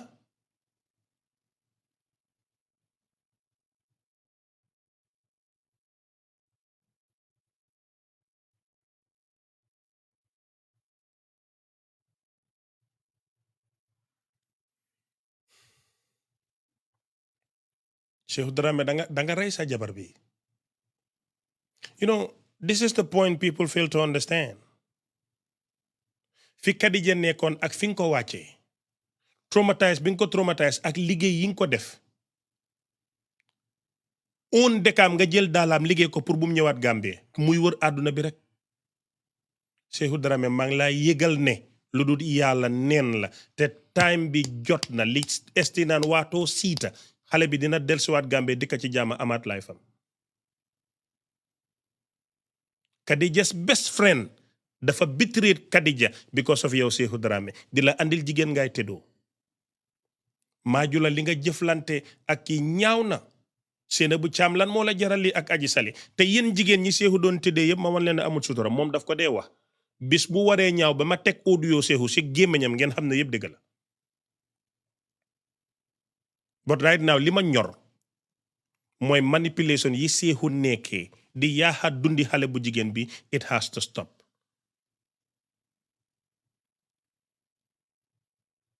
dafa war a stop aji sali maa ngi laa nuyu bu baax a baax seena bu caam UK maa ngi laa nuyu bu baax maaju la maa ngi leen naa nuyu Sadio Mbuub maa ngi leen naa nuyu yéen ñeneen ña ca des maa ngi leen naa nuyu yàlla na seen jàmm yàgg yàlla na sutura yàgg jërë ngeen jëf nit ñu baax ngeen wax dëgg yàlla yéen defu leen dara lu ñu leen waxal ay duul la yéen ñu baax ngeen ñu baax a baax ngeen waaye yàlla bum ñaaw daal yàlla bum toll fu moo ñaawee loolu bugguma ko léegi benn testimony witness mu ngi nii witness links former GPMD ma wax ko ci english wala ma wax ko ci olof witness bi li ma read ci moom you want it in English wala ma wax ko ci olof okay in English okay witness links former GPMD Shehou Drammeh to controversial Gach global money in high stakes trial. Explosive testimony in the ongoing civil suit between Gach Global and two defendants, Khadijatu Kebe and Shehou Drammeh, alias nukakat bu mag bi ci réew mi. Abdoulaye Sène, a witness to the entire transaction between Shehou Drammeh and Khadija Kebe, li ma wax ni mu ngi ci court bi, testifies for the plaintiff. Gach Global, Sen, a confessed close friend of the second defendant, former managing director of the Gampetrolium, Shehou Drammeh, delivered evidence that directly implicated Drammeh in receiving millions of dollars meant for fuel supply deal from Khadija Kebe through her brother. li ma waxoon ñëw na wala ñëwut ma ne li ma waxoon sànq ñëw na wala ñëwut this is a file from the court ngeen ñëw ci court of opinion sëriñ nandite di ko riid ci anglais yu neex a neex modesty and humility zero kum naxari nga muña thank you. The revealing moment came during the cross-examination when counsel K. Jallo requested that the court play Exhibit D7, a video recording taken by the witness, Abdoulaye Sène himself. wax bi mu ngi leer wala leerut dama ne wax bi mu ngi leer wala leerut. Sène testified that in November 2021 he was present at Shehou Drammeh's compound in Kirsering when Khadijatu Kebe's brother Haruna Kebe delivered 2 Louis Vuitton bags containing cash. Lii laa waxoon wala waxuma li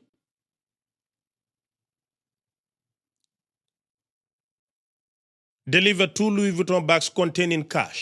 Sène recounted that Drammeh opened the bags and asked him to film the money. Film baa ngi ni mbës tegal ma film bi mbës dimbale ma indil ma film bi nga ma tegaloon may ma ko nii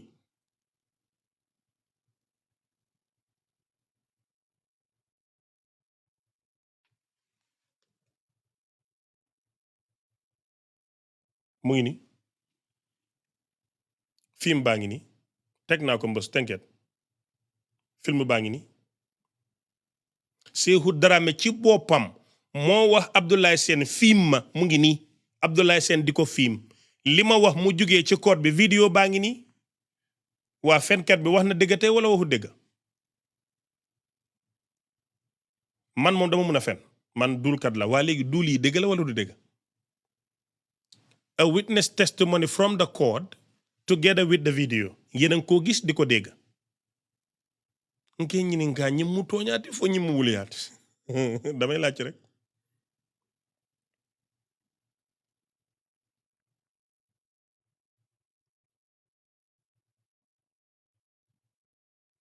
ñi mu tooñaat Amina Sow abaraka baake. I asked him where the money came from, and he replied that Khadija Kebe gave it to me. Sen told the court. Sen moo testify ci kanami àtteekaay bi ne bi ko Shehou ne film muy film bii ngeen jàkkaarlool nii daf ko ne fu xaalis bi jugee mu ne ko Khadija Kebe moo ma ko jox. The cash, which Sen identified in the video as counting 500,000 euros in 50 notes. déglu leen. yàlla suñu borom. mbës bàyyil son bi bàyyil son bi mbës bàyyil son bi bàyyil son bi. euros yaa fa nekk nii. euros la. su dollar yaa nekk nii.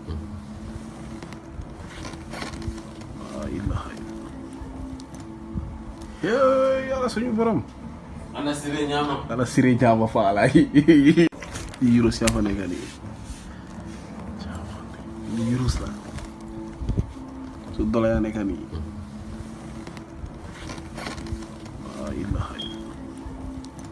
mbës tëjal ma son bi c'est bon. yàlla suñu borom. ana sire ñaama faala euros yaa fa nekk nii. mun nga génne vidéo bi rek génneel vidéo bi tegal ma photo bële c'est bon. yéen gisal ngeen ko seen boppa kon xam ngeen ne Shehou Drammeh bi ñu ko film moo ngi ko yëg bi mu paree dafa njëkk a yónnee vidéo bi tasaare nit yi dajale góor jigéen ñi dajale lépp ne am na xaalis di maye xam ngeen ne xaalis boo liggéey ba sa taati tàng waaye doo ko maye ni ko Shehou doon mayee waay.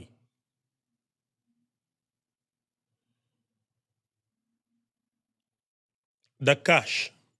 which Sen identified in the video as containing 500,000 euros in 50 notes, denominations 300 euros in 20 notes, denominations and 200,000 US dollars, was allegedly for the purchase of fuel for Gach Global owned by Aboubackry Jawara. Waaye dégg soo ko wax daf dee nee si noppi garmi yi waay. When the video exhibit D7 was played in court, Sen positively identified the bag and confirmed that the hand seen counting the money as Shehou Drammeh. Moom daf ne loxo bii di compter xaalis bii Shehou Drammeh la. waaye yéen Gambian court lii evidence gën na ko rëy yéen. And the voices heard were his own and Drammeh's. Kaddu yi Shehou Drammeh la ak Abdoulaye Sen ñu ko wallaay diba.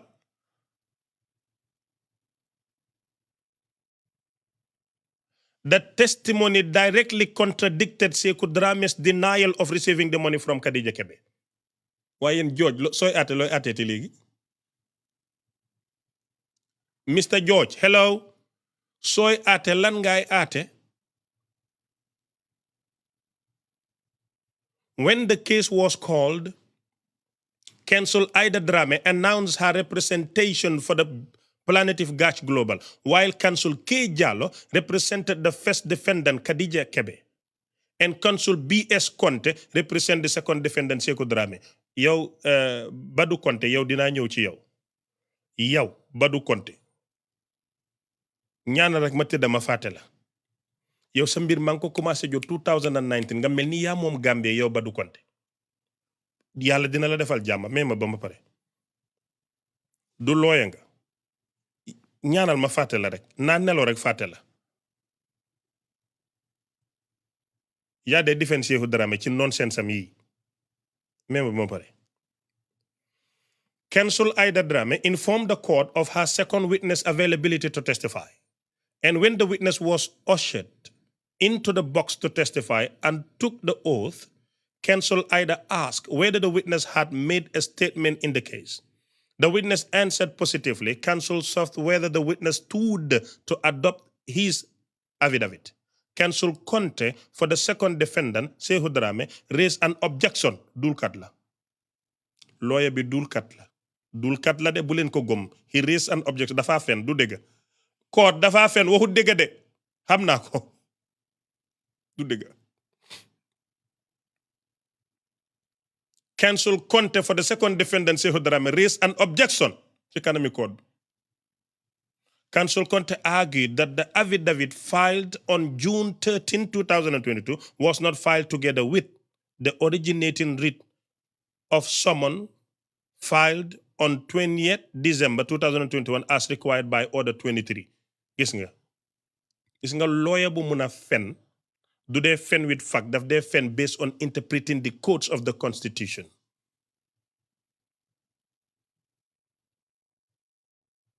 Gambia ma laaj leen question te dama bëgg ngeen tontu ko ci comment section si please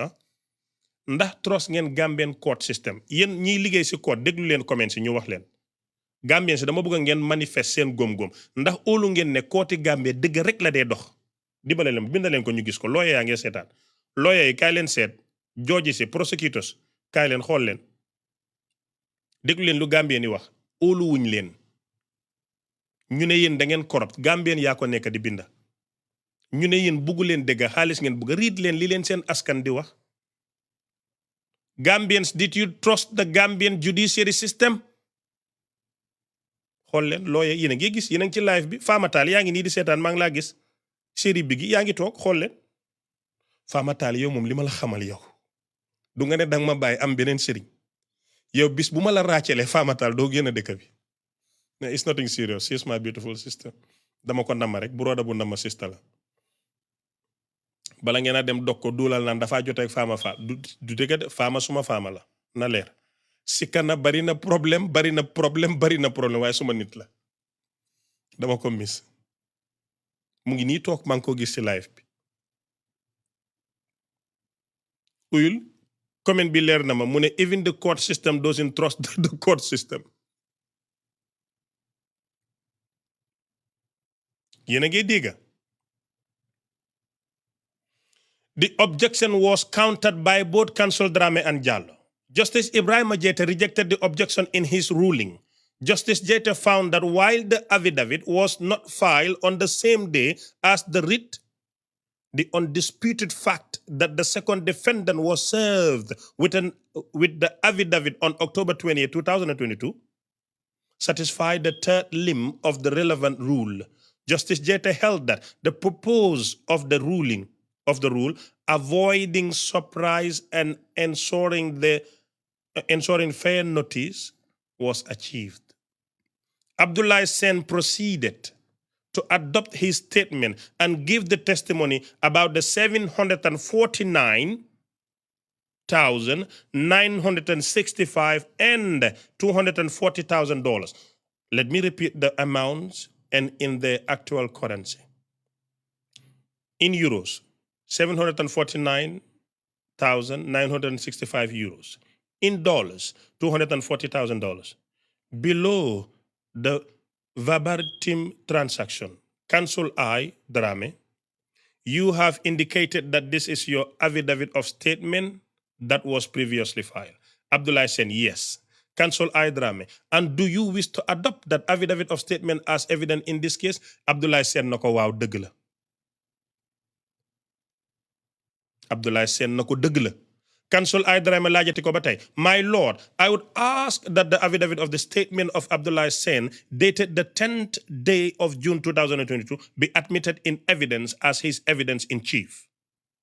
Justice Jatta moo wax de mu ne, so the affidavit of the witness statement of PW2 is admitted as evidence in chief. Xanaa wax ji leer na, Shehou mënuloo set. Na sa duulkati takk radio yi bés suba. Nangu dëgg rek ta fay te xam ne manipuler nga jigéen ji bem bugga dee lii leer na de ba pareegu ma di cross examination of Abdullah Sen PW2 by Counsel K. Jallow moom lay ñëw wax si ni Counsel K. Jallow, Mr. Sen, it's correct that you have a personal relationship with the first and second defendant. Abdullah Sen na waaw am na personal relationship ak Khadija Kebe ak Shehou Drammeh mi waral mbaboor mi jël góor jigéen ñi dajale leen di leen xapp xaalis bu mu moomut mi dajale raafooy di jëndal jigéen ñi nga xam ne ñoo ko indil jéeg ju moo nukk ak ñam doon katta mi dajale jéegi Gambie ku ci ñàkk fayda xam na noo oddo Shehou Drammeh jéeg bu ñàkk fayda Gambie xam na noo oddo mos na la ba desal liste boobu nag bugguma cee ñëw ndax sutura la man mi dama de waa gis nga àdduna amul solo neen em ci lu code bi indi rek dégg ngeen bu leen ma dee faale léegi dama dee rakkaaju but I don't mean it, you know. I don't mean it. I'm so sorry about that. Léegi Abdoulaye Sène ne yes.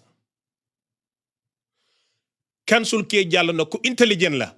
tàccul leen ma ko mayel leen ma xaat pour Council Kee Jallow man dama ko bëgga Council Kee Jallow am nga fi fans yow bis ni ki tey boole naa la ci ndante yow moom bëgga naa la yow moom yaa ma gënal Badou Konté nga xam ba waaw mayel leen ma Council Kee Jallow mayel leen ma ko ay xaat lu kooku moom neex na ma wax leen ko ne sëriñ bi mu ne bëgga na la. And you would also remember that there was a point in time when the first and second defendant were arrested by the police. Abdoulaye Sène na waaw Abdoulaye Sène mi tam fekkee na de yal na la yàlla sàmm Sène ma ne ko laay diba yow it fekkee nga de jigéen la she is a good lawyer wax leen ko man may papaam na ma bàyyile boppam Council Kee Jallow bi wax leen ko may bàyyam bis ni ki tey na xam ne am na papa in America ku ma laal Gambie mu defen ma Fama Tall moo doon suma lawyer waaye wàccee naa ko live and direct Fama Tall soo ma tuddaatee dinaa dugga sa subhano bi yow ak bigi génnal ci man léegi maa ngi ci Kee Jallow wax leen ko waaw Kee Jallow yow tam bàyyi ma xel de mun naa xëy rek wàccee la man aw ma jikko de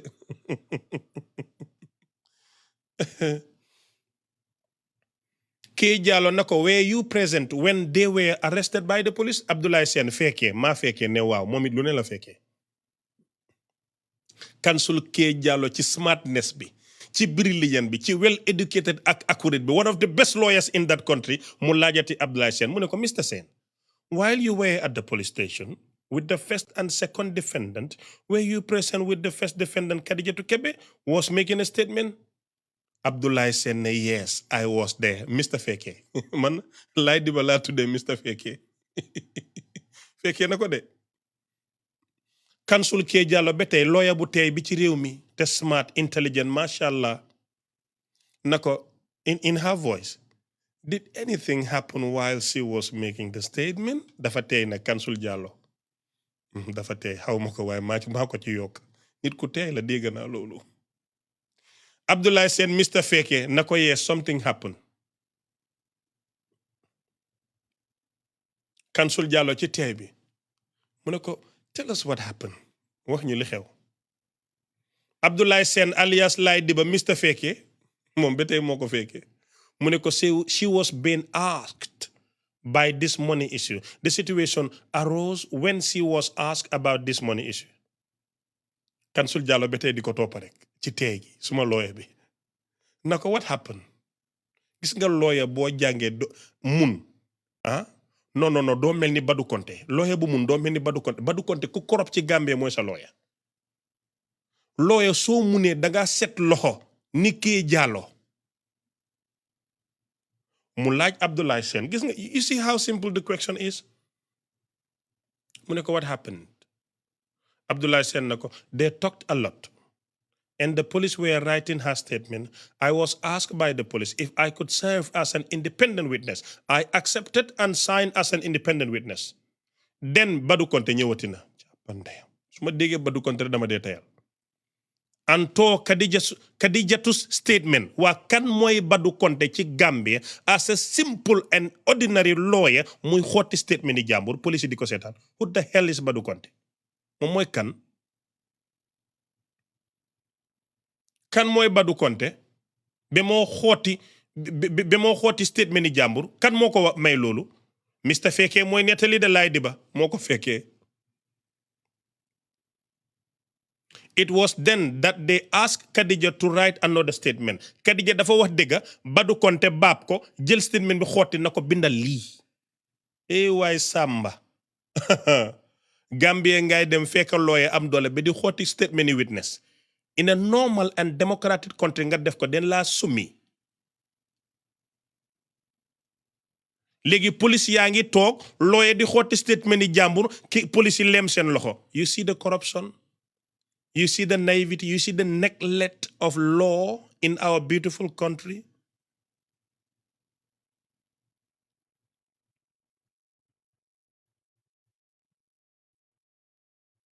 yéen a ngi gis lii maa wax ni waxuma ko de Abdoulaye Sène moo testify ci code bi ma jël ko di leen ko riidal du suma wax li code bi bind rek laay riid foofu laay em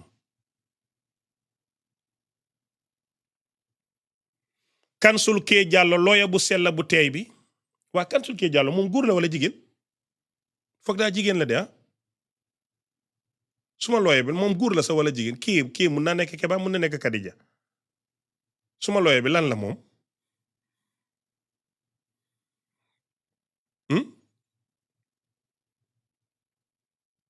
Kadija Jallow jigéen la waa jigéen la suma looya bi jigéen la nit ku baax la jàmbaar la te moom lu mu wax dëgg la she's a female she's a very good lawyer Kadija Jallow with her smart questions mu ne ko who is this BS Conte is he a police officer xoolal fam ko aj question ba day sa la nax Abdoulaye Sène alias Laye Diba Mr Feke na ko no he is a lawyer at that time he was serving as Shehou's lawyer mooy avocat en anglais a lawyer it's certain avocat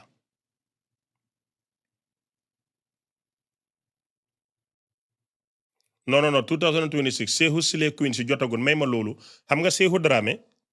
dafa am ay góor jigéen am ay lesbienne am ay doomi xaram ñoom dineen génn a wax yooyu su ma ko dégloo ba mu provoque ma su ma jógaatee nag du wax nekkati mbiri koot mbiri cottal ma cottala te yow xam nga ne tros nga ma si loolu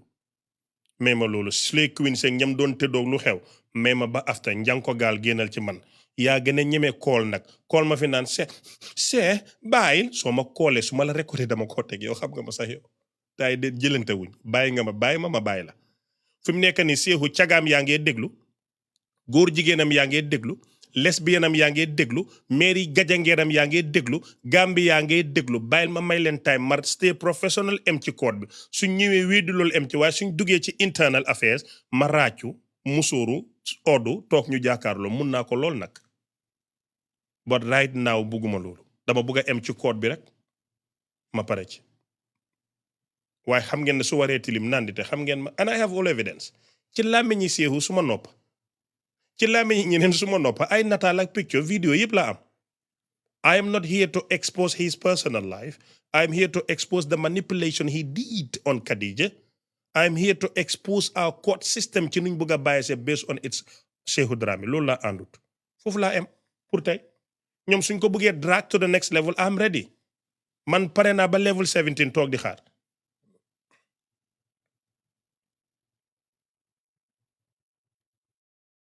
te su vidéo yi génne di nga fekk po nga toog ak tuñ yu xoox yi ak ñuulaay bu rafet bi suma xarit bu baax bi yàlla na jàmmam yàgg saaroo ngaa tëb di dal rek moom xaalis daf ko dee rakkaajuloo neen ko emale ci code bi mu nice waaye dimbale leen ma loolu neen ko emale ci code bi mu em foofu please moo gën a rafet lii Gambie la dafa xat te mun naa wax ñaaw naa kàddu su ma ko paree te benn laa ko muy leer ci boppi nit ñi du ma saaga amul katt sa amul ñëpp sa ndànk rek so I'm trying very hard ñëpp ak maa seede maa ngi em ci code bi so nafa em please if you ready for the next level I am ma continuer ci testimony Abdoulaye Sène bi suma live bi jeex na 2 hours laa de live yokka naa 8 minutes I'm so tired and I miss my baby dama bëgg a dem waxam moom mu jox ma positive energy I miss my darling ak suma personal coaching yaa ngi xaara léegi Kansul Kee Jallow na ko who is this BS Conte muy Badou Conte is he a police officer Abdoulaye Sène na ko no he's a lawyer at that time he was serving as Shehou's lawyer waaye yéen ma laaj leen Fat Cissé yaa ngi maa seetaan maa ngi ñu jël si cuubi ma laajte leen lawyer Shehou Drammeh mii Khadija bi dem def testimony lawyer Shehou bi xotti testimony bi na ko bindal beneen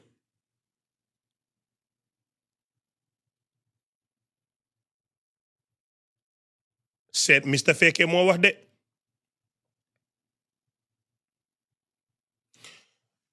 Kansul Kee Jallow suma lawyer bu mag bi ci réew mi na ko is that the BS Conte in court ndax mooy lawyer bi toog nii boroom kanam gu bañ gi mel ni timpa maa ko ci yokk Abdoulaye na ko yees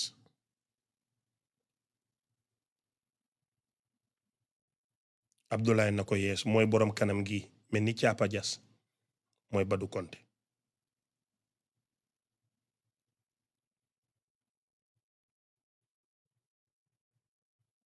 yéen a ngi dégg Kansul kii Jallow laajati ko na ko as at that time BS Konte was the lawyer for whom you said pour mu leer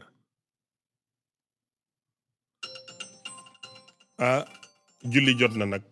waaw waxtu yàlla bi jot na yàlla may ma tuuti ma jekkali li yàlla yow dig ma understand waxtu bi jot na mu ne ko as that the Badou Konte was lawyer whom you said mu ne ko Badou Konte bii toog ni nga ne lawyer kan la Mr fekkee na ko lawyer Shehou Drammeh Kansul kee Jallow jógati na ko at that time this BS Konte walked in and tore the witness statement of Khadijatu Kebe. The cautionary statement of Khadijatu Kebe was he the lawyer of Shehou Drammeh jamono bi moo dugga ci police station bi di xooti testimony Khadija mi innocent girl bi Khadija sa musta innocent dama juum dama ko rectify she was never innocent kii kanamam gu ñeme gi musta innocent Abdoulaye Sen alias Lai Diba Mr Feke ne yes he was Shehou Drammeh's lawyer. Kansul K. Jallow ne take a look at your witness statement. Take a look at paragraph 7 of your statement. From paragraph 7, you are saying that later with your lordship permission, may I read? Justice Jayta granted request to read. Ndeysaan suma lawyer bi moo am yar. Bébi nee na timis jot na bébi may ma lii rek ma jekkali lii 5 minutes timis 15 minutes la may ma 5 minutes ci kaw mu neex la bu la neexul rek ma tëj live bi ndax nit ñee ma bugga la man yow rek laay topp jigéen bu foog ne nopp naa ko ku dul yow ndaam yéen a ngi dégg manipulation validée léegi Kansul K. Jallow read Later, I got to know the first defendant from several visits to the police station, where I got friendly with her. I was present that day at the police station when the first defendant tried to call a man from Senegal called Papis. Mbiri Papis bi ak appartement yi dinaa ci ñëw Shehou Drammeh xam nga yaa ma ko waxoon jox ma numérom na ma toppatoo koog nangam la nga ca waxoon xam naa ko mais comme demaguñ fële duma ca egg yow xam nga man xam naa virage wetu ngor fële appartement bi you know I know ok waaye ñëwut ci code bi kon loolu dama ko bàyyi bi sa caga ji génn ma ñëw Abdoulaye Sen I think I made a mistake here Kansul Jallow na ko so because you made a mistake at this time you don't wish to stand by that statement paragraph 7 Abdoulaye Sen no I don't want it to be part of my statement Justice Jayte mu baax mi ku sell ki ne yes Kansul Konte what do you want to say ndeysaan tayal naa Badou Konte ñëwaat for the second defendant objected, saying the witness has already been adopted and Judge Justice Jayta nako. That will come at the end of the trial. Till sa gémmiñ ak Badou Konte kenn laajagut la. So it's good that you take note that you feel he made a mistake and he is not accepting that. So if himself is throwing a paragraph, you will have time a bit the cherry. Kansul K. Jallow mu tey mi. Take a look at paragraph 8 of your witness statement. At the 5th line, it reads, with your lordship permission, she then made a statement at Kairaba station that she gave the money to her father. Later, however, she changed that statement at Banjul police station. Mr. Sen, is this a correct representation of what you know? Abdullah Sen, no. This is what Shehou told me. Kansul K. Jallow, apart from Shehou telling you, did you later find out what happened? Abdullah Sen, yes, Mr. Feke. Kansul K. Jallow, tell this court how and what happened. Abdullah Sen, okay. Then November 9th or October 2021, I was with my friend Shehou in his compound in Kirsering. Around 9 to 10 ci guddi. A man came in, nu góor gi tudda Haruna Kebe, who happens to be Khadijatu Kebe's brother. He came with 2 Louis Vuitton bags, one big and one small, and handed them over to Shehou Drammeh. Shehou brought the bags to the parlor, Chisalbi, where I was seated. He opened the bag and told me to film him. I don't know why my moderators with me. Balal mama continually. Baringa problem torop yow. We then started speaking in the Sarahule language. I asked him where the money came from, and he replied that Khadija to Kebe give it to him. Then he asked me to go with him to his office. In his compound, he brought out the money, which was in dollars and euros. He asked me to film. I told him to give me his phone. He said he was calculating. Let me use my phone. Kon Abdoulaye Sen moko film ci telephone Shehou moko ko wax. Te ku gis video bi mbës bu dee yang fi tegatal video bi nit ñi gis di ngeen gis ne Shehou Drammeh yëg na li xew. I asked how much the money was, and he said the euros were 500,000 euros in 50 notes, and there were another $200,000 and another 300,000 euros in 20 notes. Just like I stated in the video, we counted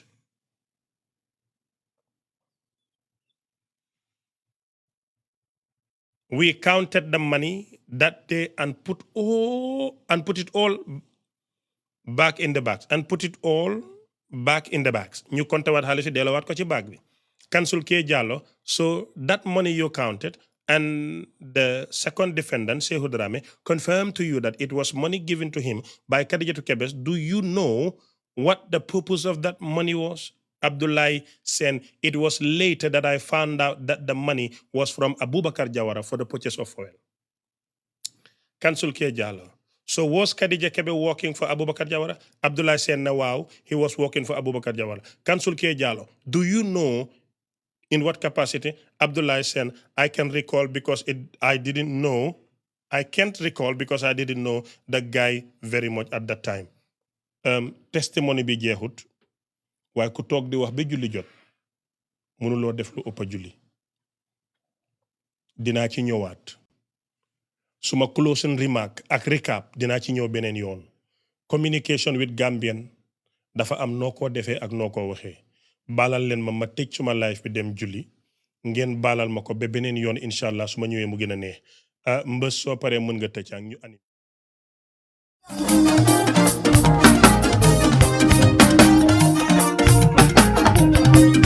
Dama bëgg a dem jox yàlla lu.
When you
Kaolack nee na nu yow Gambia nee na nu yow Nigeria nee na ñu yow soo demee ba Ghana nee na nu yow Angleterre nee na nu yow borom baatin bi lay diinooy dang ci tooy di ci fayu dang ci tooy di ci fayu dang ci tooy Cheikh Ahmed dang ci tooy borom Amdala borom baatin bi lay di borom baytu bi lay woo bi lay dang ci tooy baatin bi dang ci tooy borom baatin bi dang ci tooy bi lay dang ci tooy baatin bi dang ci tooy man de bëgg naa la Cissé jas Kumba Abdoulaye ma bay ña sunu sëriñ ya sunu Cheikh Ahmed Cissé neexu leen sama waa ji neexu leen waa jaa ngi nii sama waa ji man na waayi waa jaa ngi nii sama waa ji man na waayi Cheikh Ahmed Cissé bu gën a def ma doole Cheikh Ahmed dang ci tool ayu bilay dang ci tool Cheikh Ahmed ayu Fatim bi dang ci tool waaw dang ci tool borom doy waa dang ci tool borom Abdoulaye dang ci tool waaw Gambia nee nanu yow Nigeria nee nanu yow